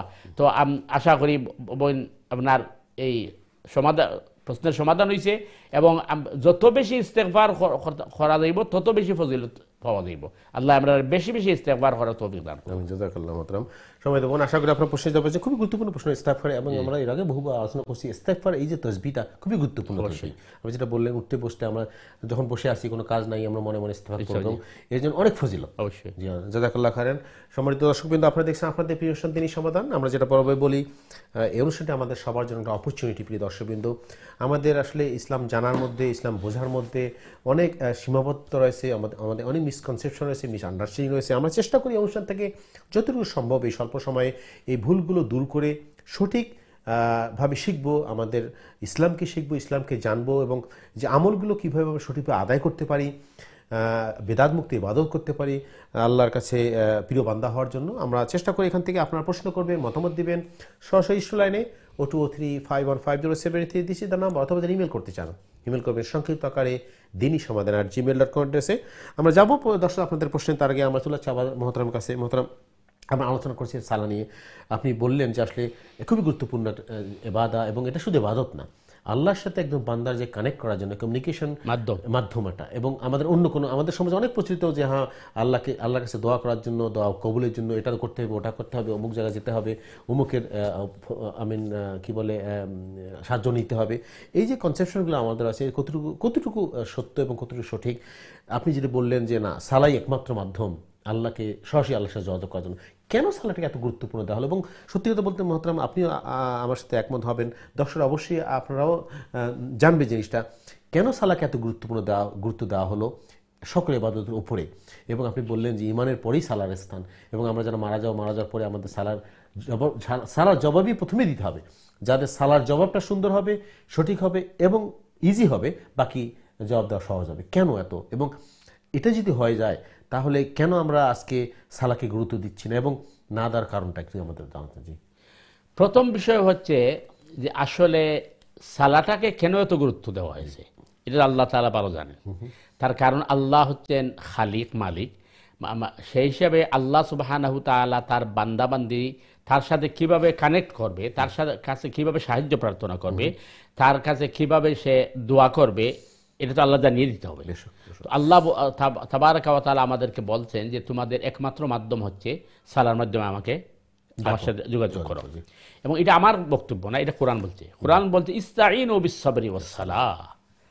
তোমরা যখনই কোনো মুসিবত পড়ো, বিপদে পড়ো, তখন তোমরা ধৈর্য এবং সালার মাধ্যমে আল্লাহর সাহায্য করো। দুইটা পয়েন্ট মাত্র, একটা হলো ধৈর্য ধারণ করতে হবে, কিন্তু সমস্যা হলো কি আমাদের সমাজে আমাদের এই ধৈর্য জিনিসটা একদম নাই। আমরা ধৈর্য ধারণও করি না, এবং কোনো প্রবলেম পড়লে বা কোনো সমস্যা হলে আমরা সালাম আদায় করি না, এবং সালার মাধ্যমে যে আল্লাহকে সাহায্য চেতে হবে সেটাও করি না। সমস্যা হলো এটাই আমাদের। আপনি একটু যদি আমরা জানাতেন যে কেন এবং কিভাবে করবো আমরা এটা। এখন বিষয়টা হচ্ছে যে দেখেন, আপনি আল্লাহর সাহায্য চাইতে হবে একমাত্র সালার মাধ্যমে, এটি হচ্ছে কি মেইন পয়েন্ট। এবং আল্লাহ সুবহানাহু তাআলা বান্দা যখন ডাকে, আল্লাহ তাআলাকে সাড়া দেন। আমরা ফিরে আসবো, বান্দা যখন আল্লাহকে ডাকে, আল্লাহ সেই বান্দার ডাকে সাড়া দেন। আমরা ফিরে আসবো এই আলোচনা। প্রিয় দর্শক, আপনারা অবশ্যই আমাদের সাথে থাকবেন। আমরা চলে যাচ্ছি আমাদের দর্শকের কাছে, দেখি কি আছে আমাদের লাইনে। দর্শক আসসালামু আলাইকুম, আপনাকে স্বাগত আমাদের অনুষ্ঠানে। আপনার প্রশ্ন করুন প্লিজ। সম্মানিত দর্শক আসসালামু আলাইকুম। ওয়ালাইকুম আসসালাম। জি, আপনি কি প্রশ্ন বলেন? আপনি সম্মানিত দর্শক, আমি অনুরোধ করবো দয়া করে আপনি যদি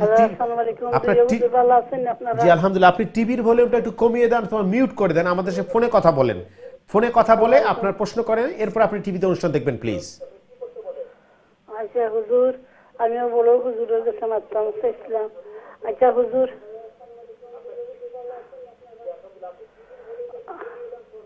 হুজুর আমি আমার ডায়াবেটিস খুব হাই, একটা দোয়া বাতাইয়া দোকা হুজুর। আচ্ছা, জি জি বুঝতে পারছি আপনার প্রশ্ন। জাযাকাল্লাহ খাইরান। আপনি কষ্ট করে ফোন করছেন, এর জন্য ধন্যবাদ। আপনি ফোন রেখে টিভিতে অনুষ্ঠান দেখতে থাকুন, ইনশাআল্লাহ আমরা চেষ্টা করবো মোহতারামের কাছে আপনার প্রশ্নে যাও না জন্য। জি মোহতারাম। জি, আসলে মানে আপনার ডায়াবেটিস, আপনি দোয়া চাইছেন আল্লাহ সুবহানাহু তাআলা আপনার ডায়াবেটিসে আল্লাহ ক্ষমাউকা। আমিন আমিন। এবং যত মানুষ অসুস্থ আছেন আল্লাহ প্রত্যেকের সুস্থতা দান করুক, আমরা দোয়া করি। তবে আমরা এখন যে আলোচনা করছি আর কি, আসলে ধৈর্য ধরা আমরা উপরে ফরজ, এবং ধৈর্য কিন্তু আমরা পরীক্ষার মধ্যে উত্তীর্ণ করব। বেমার আজার মুসিবত আল্লাহ দেন আমরা পরীক্ষা করার লাগি।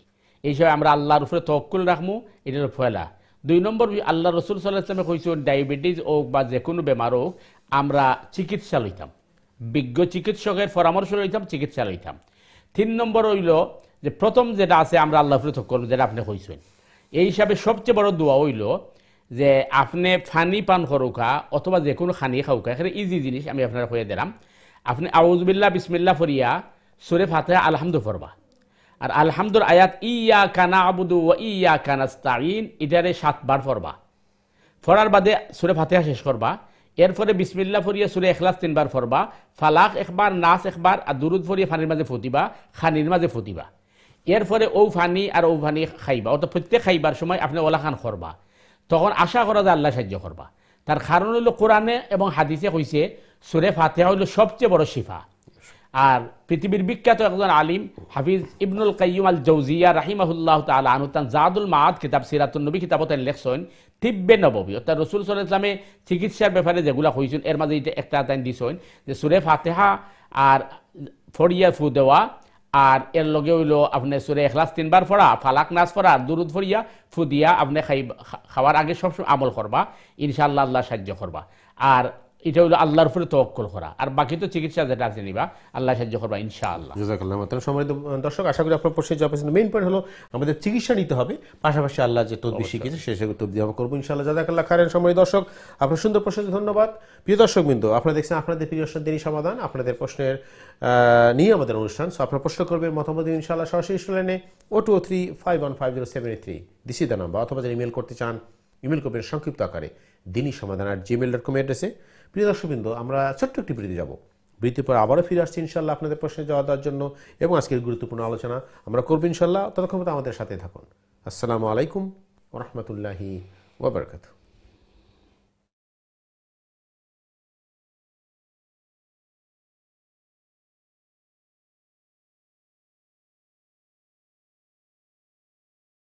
আসসালামু আলাইকুম ওয়া রাহমাতুল্লাহি ওয়া বারাকাতুহু। দিন টিভি সময় দর্শকবৃন্দ, বিরতির পরে আবার আপনাদের স্বাগত জানাচ্ছি আপনাদের প্রিয় অনুষ্ঠান দিনী সমাধানে। আজকের অনুষ্ঠানের শেষ পর্ব। প্রিয় দর্শকবৃন্দ, আপনারা যারা এই মুহূর্তে টিভি সেটে আছেন অথবা ইন্টারনেটের মাধ্যমে আমাদের অনুষ্ঠান আপনাদের দেখছেন, তাদেরকে সবাই স্বাগতম।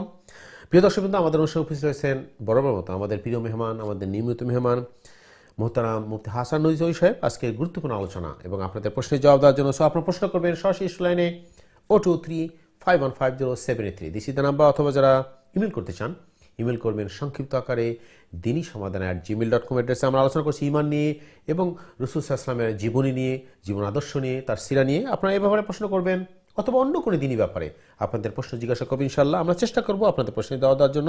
বর্তমানে আলোচনা ছিলাম, আলোচনা ফিরে আসবো ইনশাআল্লাহ। তার আগে আমরা একটু প্রশ্ন নিয়ে আসি ইনশাআল্লাহ। চলে যাচ্ছে আমাদের দর্শকের কাছে, দেখি কে আছেন আমাদের লাইনে। দর্শক আসসালামু আলাইকুম, আপনার স্বাগতম, আপনার প্রশ্ন করুন প্লিজ। ওয়ালাইকুম আসসালাম। আসসালামু আলাইকুম। ওয়ালাইকুম আসসালাম। জি ভাই, কেমন আছেন? জি আলহামদুলিল্লাহ ভালো আছি, আপনারা ভালো আছেন? জি আলহামদুলিল্লাহ। জি কি প্রশ্ন বলেন ভাই? জি আমার প্রথম প্রশ্ন হইল কি, জি জানাজান নামাজও যখন আরম্ভ হয় সুবহানাকা আল্লাহুম্মা ওয়াক্তা পড়তে ওয়াজাল্লা সানাউকা, একটা আমরা কোরআন হাদিস ভিত্তিক আছে নি না, খালি নরমালি যে নামাজের সময় যে সানা পড়ি ওটা পড়া লাগবে না, ওয়াজাল্লা সানাউকা লাগানি লাগবে? ওকে, ওয়াজাল্লা জানাউকা লাগানি তাকে যেটার কোন হাদিস আছে নি আমরা যে পড়ছেন? জি ক্লিয়ার। আপনি দুই নম্বর হইল কি, জানাজান নামাজও এখন নিজেন প্রায় সময় যেন সূরা ফাতিহা পড়িয়া আর সুবহানাকা পড়া বা সুবহানাকা পড়ে সূরা ফাতিহা, আমরা তো সবকে শুনিয়ে আইলাম কোনদিন সূরা ফাতিহা পড়ছি না আমরা, এখন শুনি যে না সূরা ফাতিহা পড়া বলে এটা উত্তম, এটা বলে হাদিস সংক্রান্ত বিষয় আছে। বাদের প্রশ্ন হইল কি, আমরা ঈদের মিলাদুন নবী যেটা আমরা পালন করা হয় বিভিন্ন সময় দেখি বিভিন্ন দেশ বিদেশে, এমন রেলি বিশাল রেলি বা করা হয়, রাস্তাঘাট বন্ধ করিয়া গাড়ি ঘোড়া রোগী হলের রাস্তাত আটটাইয়া গাড়ি সাজাইয়া মাইক লাগাইয়া, একটা কিতা যদি আমরা নবী করছইনি বা এটা নবী করিয়া তখন আমরা তো সবসময় উনি বার্থডে পালন করা যায় না, এদিন তো নবীর জন্মদিন ও মৃত্যুর দিন দুইটা, খালি আমরা উৎসব পালন করিতে মৃত্যুর লাগে এদিন আমরা কোনটা করেন না দেখি কোনো মানুষে বা আমরা করতে দেখি না। এটা আমরা কোন হাদিস আছে না যে বিশাল রেলি বা করতে হইব, গাড়ি সাজাইতে হইব, মাইক লাগাইতে হইব? গুরুত্বপূর্ণ, খুবই গুরুত্বপূর্ণ প্রশ্ন করছেন ভাই। দুইটা প্রশ্ন। জি জাযাকাল্লাহ খাইরান, সুন্দর প্রশ্ন করছেন ভাই, জাযাকাল্লাহ খাইরান, আপনার সুন্দর প্রশ্নের জন্য ধন্যবাদ।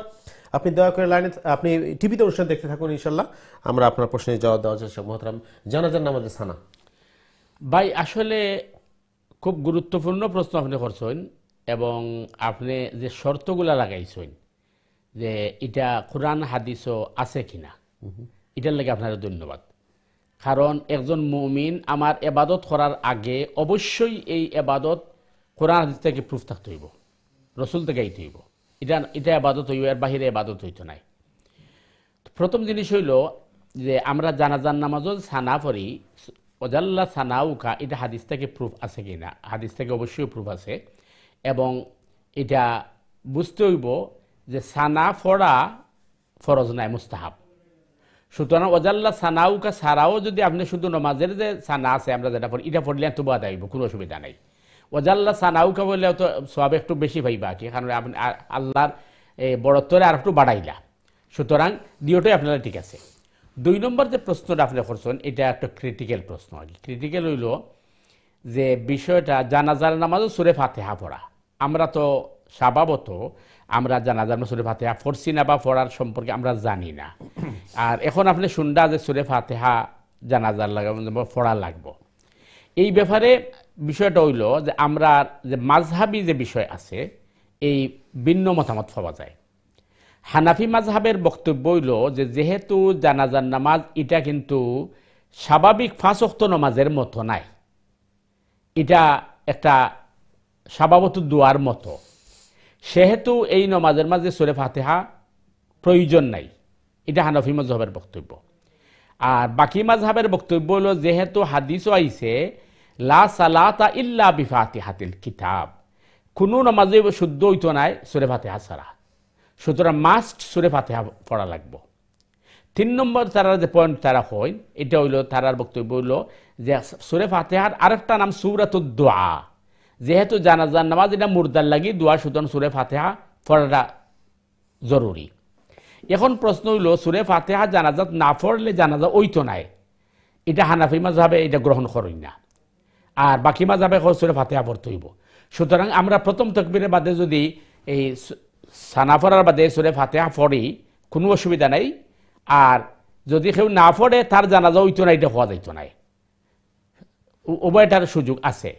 সে যেহেতু আপনি করা যে অনেকে কইছিল না পড়লে ওইতই নাই, আর আপনি যদি মনে করেন যে ঠিক আছে তার এই বক্তব্য সঠিক আছে আর হাদিসের মধ্যে আছে জানাজা সূরা ফাতিহা পড়ার, পড়বা কোনো অসুবিধা নাই। কারণ আমরা বিতর্ক যাইতাম চাই না। আমরা সমস্যা হলো যে আমরা যেটা হাদিসও আছে এবং যেটা কোরআনও আছে এই সবগুলারে আমরা অ্যাকসেপ্ট করি এবং গ্রহণ করি।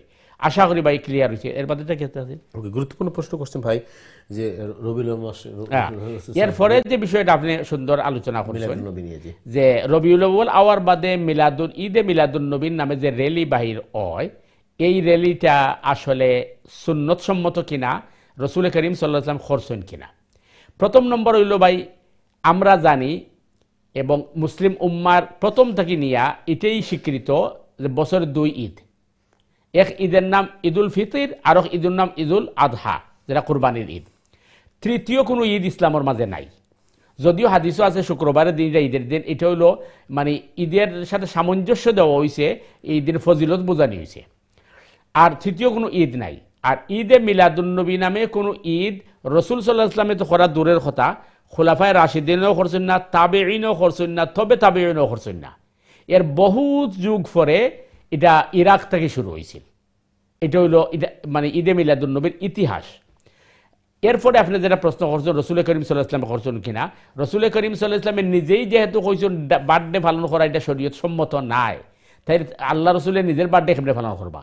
আল্লাহ রাসূল কইছেন মান তাশাব্বাহা বিকাউমিন ফাহুয়া মিনহুম, যারা অন্য কোনো সম্প্রদায়ের কালচারে গ্রহণ করব, ইবাদতরে গ্রহণ করব, এরা ওই সম্প্রদায়ের সাথে তারা হাসর হইব। সুতরাং রাসূল করার প্রশ্নই আয় না, খুলাফায়ে রাশিদিনও করছেন না এবং আপনার এই তাবেঈন তবে তাবেঈনও করছেন না। এখন আপনার আরেকটা প্রশ্ন আইতে পারে যে যেটা আপনার কইছেন বিভিন্ন দেশের মাঝে হাজার হাজার মানুষের র্যালি করেন, তারারটা সত্য না আমরারটা সত্য, এটা একটা প্রশ্ন আইতে পারে। এই ব্যাপারে কিন্তু সুন্দর একটা মানে আপনার কি দিয়েছেন শাহ ওয়ালিউল্লাহ মুহাদ্দিস দেহলভী।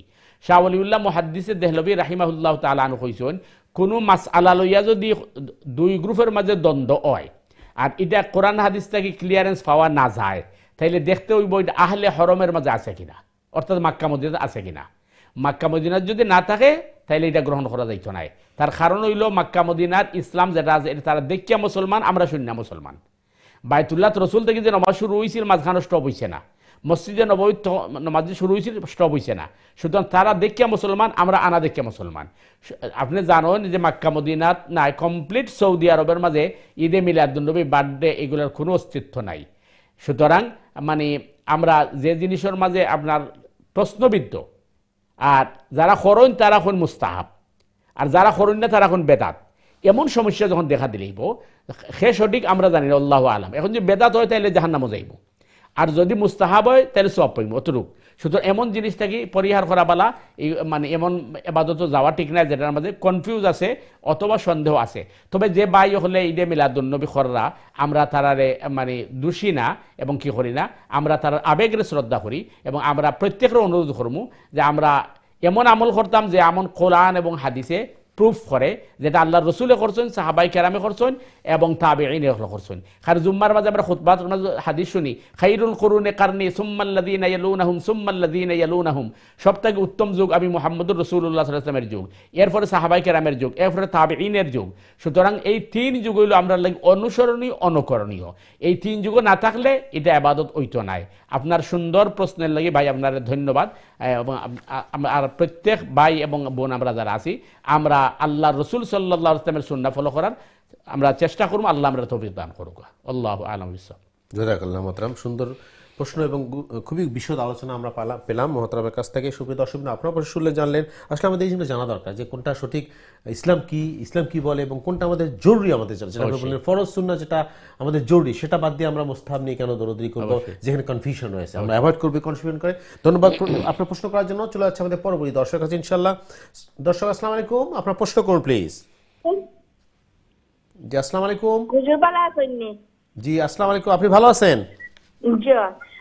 আমার তিনটা প্রশ্ন, একটা প্রশ্নের মনে হয় উত্তর পাই যাইছে। আমার আমি চাইছিলাম যে 12 রবিউল কিতা মিলাদ পড়ানি যায় করইন, তো এর 12 রবিউলের বাদেও কিতা মিলাদ পড়ানি যায়নি, ওটা আমার প্রশ্ন আছে। আমার কিন্তু পড়াইটা ঠিক নাই মিলাদুন্নবী পড়া। জি। আর একটা হইল কি অজু করবার সময় খানো কিতা পানি হারানি লাগবো নি, শুনছি আমি অজু করার সময় যদি পানি খানো না হামায় তো অজু হইতো নাই। আর একটা হইল গিয়া শুক্রবারে কিতা নফল রোজা রাখা যায়নি, কারণ শুক্রবারে তো ঈদের দিনের রাখা রোজা রাখতে পারবো না। জি বোন, সুন্দর সুন্দর প্রশ্ন করছেন। এই তিনটা প্রশ্ন আপনি পেলাম, আমরা সুন্দর সুন্দর প্রশ্ন করছেন। এবং একটা জিনিস আমি বলি বোন, আপনারা শুনলেন দর্শকরা যারা আছেন, যে আসলে আমরা আলোচনা যে করি এবং দর্শকদের এক প্রশ্নের মাধ্যমে অনেকেরই আমাদের জবাব চলে আসে। এই জন্যে আমরা আসলে আমি যেটা বলি, আমরা বলবো এই অনুষ্ঠানে আমাদের সবার জন্য। দেখবেন যে আপনি একটা প্রশ্ন করছেন, ওই প্রশ্ন হয়তো আরও অনেক দর্শকের প্রশ্ন, আমরা উত্তরগুলো পেয়ে গেছি। এটা আমাদের সবার জন্য একটা উপকৃত হচ্ছে আমরা, এবং এই আলোচনা যে আমরা করছি এটা আমাদের সবার জন্য। তো আমরা চেষ্টা করবো এখান থেকে কিছু শিখবো, জানবো, এবং এই শেখা থেকে আমরা উপকৃত হবো, আমরা যারা অনুষ্ঠান দেখছেন। এবং চেষ্টা করবো আমরা বন্ধুবান্ধব, আত্মীয় স্বজনকে সবাইকে দাওয়াত দিব অনুষ্ঠান দেখার জন্য, আমাদের নিজের উপকারের জন্য।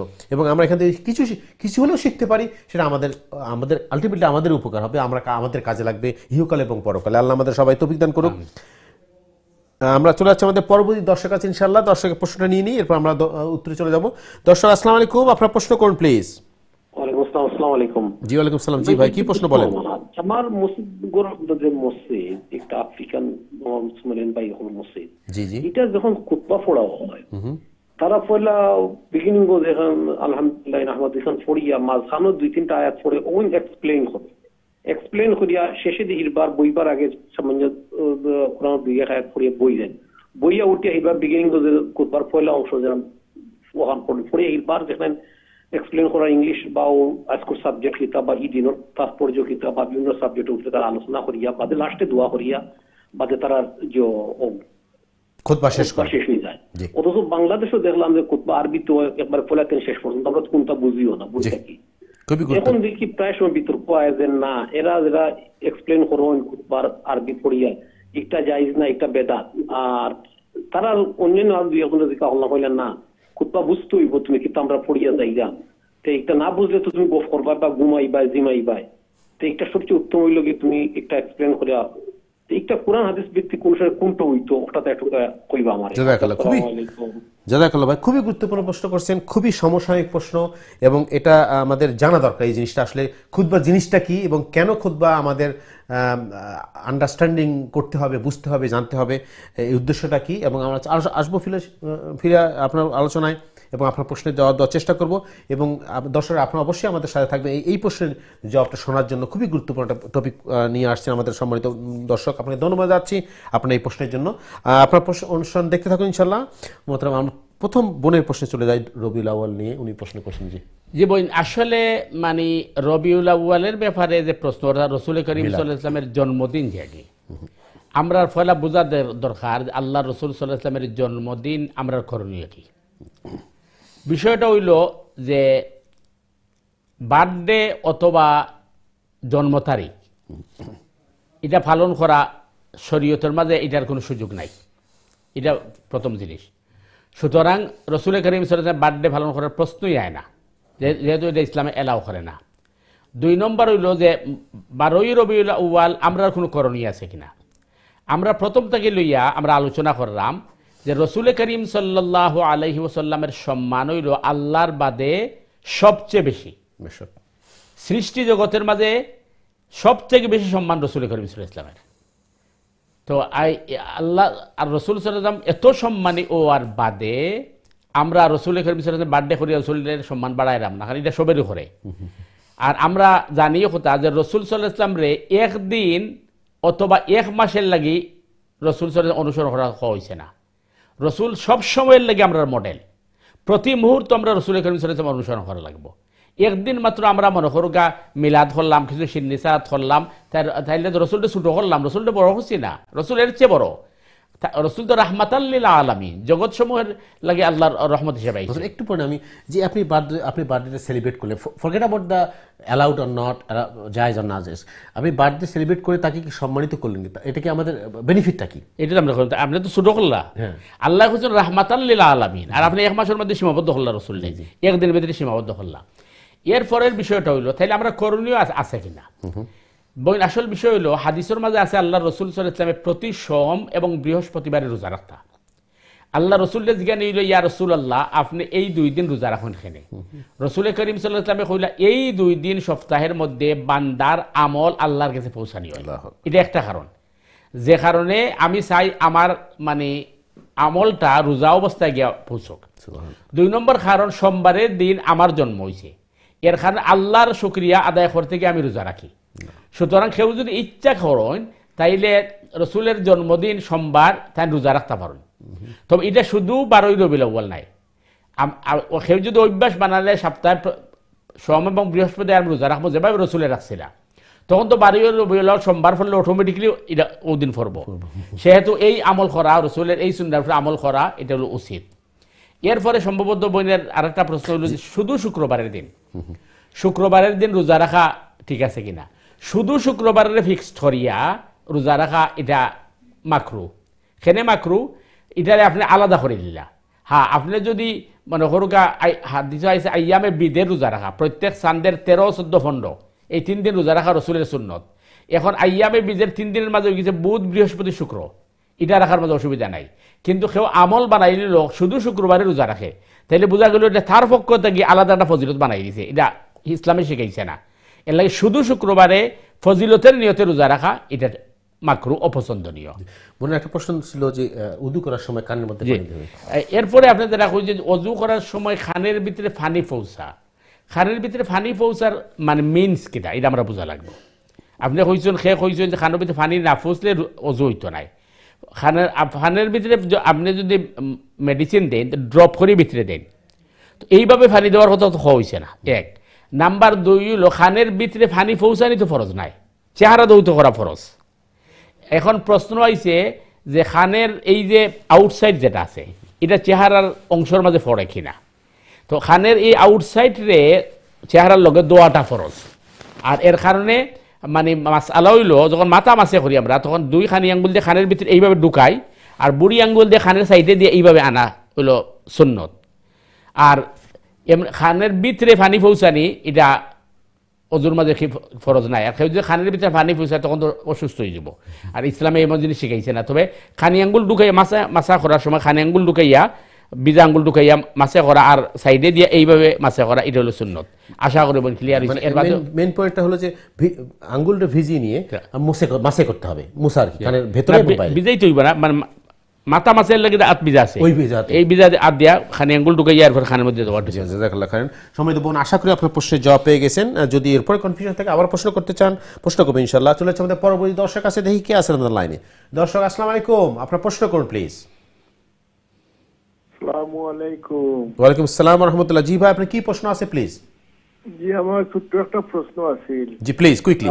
আমি যে মসজিদে নামাজ পড়ি, এই মসজিদে আসর ফরজের আগে 6 রাকাত সুন্নত আর এশার ফরজের আগে যে 6 রাকাত সুন্নত, এটা পুরা আত্তাইয়াতু তারা পড়ে, এখানে পুরা আত্তাইয়াতু পইরা উঠে মাঝখানো দুই নম্বর রেখাতর পরে যেটা বই নাকি, এটা তারা পুরা আত্তাইয়াতু পইরা উঠে 2 নম্বর রেখাতো জ্ঞান লেজত, ওই জিনিসটা আমরা বুঝলাম না।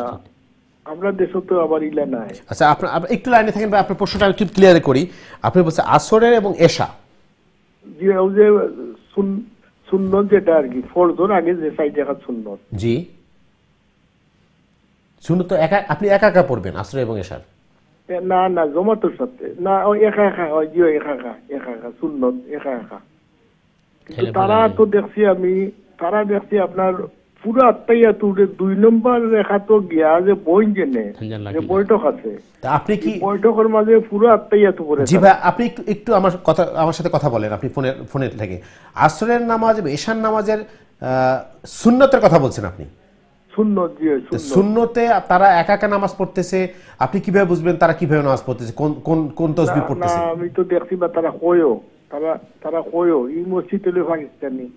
ওকে, আচ্ছা ঠিক আছে। আর কোনো প্রশ্ন আছে আপনার? জি না। জি, জাযাকাল্লাহ খাইরান। আপনার প্রশ্নের জন্য ধন্যবাদ ভাই। আপনি দয়া করে লাইনে, আপনি ফোন রেখে টিভিতে অনুষ্ঠান দেখতে থাকুন, আমরা আপনার প্রশ্নের জবাব দেওয়ার চেষ্টা করব। মোহতারাম, এই প্রশ্নে যাওয়ার আগে আমাদের পূর্ববর্তী ভাই প্রশ্ন করছিলেন, উনি বলছেন উনি এক মসজিদে নামাজ পড়ছেন, জুমার নামাজ, যেখানে খুতবার ব্যাপারে খুবই গুরুত্বপূর্ণ প্রশ্ন করছেন যে খুতবা জিনিসটা আসলে কি, কেন সেটা আমাদের দেশে আরবিতে দেওয়া হয় যেটা আমরা কেউ বুঝি না, বা আমাদের এই সমস্ত দেশে বা যারা মসজিদে নামাজ পড়ি দেখি যে খুতবা দেওয়া হয় যে ল্যাঙ্গুয়েজে দেওয়া হয় সেই ল্যাঙ্গুয়েজ আমরা বুঝি এবং খুতবাতে কী মেসেজ দেওয়া হচ্ছে আমরা আন্ডারস্ট্যান্ড করতেছি, কিন্তু আমাদের দেশে কেন নাই, বা এর কারণটা কি খুতবা জিনিসটা? জি বিশদ ভাই, যে ভাই খুতবা সম্পর্কে প্রশ্ন করছেন, আসলে এই বিষয়টা খুবই বিস্তর আলোচনার দরকার এবং এটা বর্তমান সময়ে ভাইরাল একটা বিষয়। আর এটা নিয়ে আমরা আমাদের কিছু ভুল বোঝাবুঝি আছে, এই হিসাবে আমরা চেষ্টা করবো একটু লং আলোচনা করার। আজকে যদি সময় না হয় আমরা কালকে চেষ্টা করবো আলোচনা করার। ভাই আপনি যদি কালকে দেখুন তাহলে আজকে আমরা সংক্ষেপ আলোচনা করলাম। প্রথম কথা হইল যে 2টা মত পাওয়া যায় আমরার এই সাবকন্টিনেন্টস বা দুনিয়ার মাঝে। এক দলের বক্তব্য হইল যে যেহেতু খুতবা রাসূল করিম সাল্লাল্লাহু আলাইহি ওয়াসাল্লাম আরবিতে দিছেন, সুতরাং আরবিতেই দিতে হইব, এটা এক দলের মত। আর এই মতের পক্ষে আমরা সাবকন্টিনেন্টসের ম্যাক্সিমাম উলামায়ে কেরাম। আর আরেক দলের মত হইল না, খুতবা যেহেতু এটা মুসল্লিরে অ্যাড্রেস করে দেওয়ার, সুতরাং মুসল্লি বুঝতে হইব, এই হিসাবে যে দেশে খুতবা দিবা ও ভাষায় খুতবা দিবা, এটা আরেক দলের মত।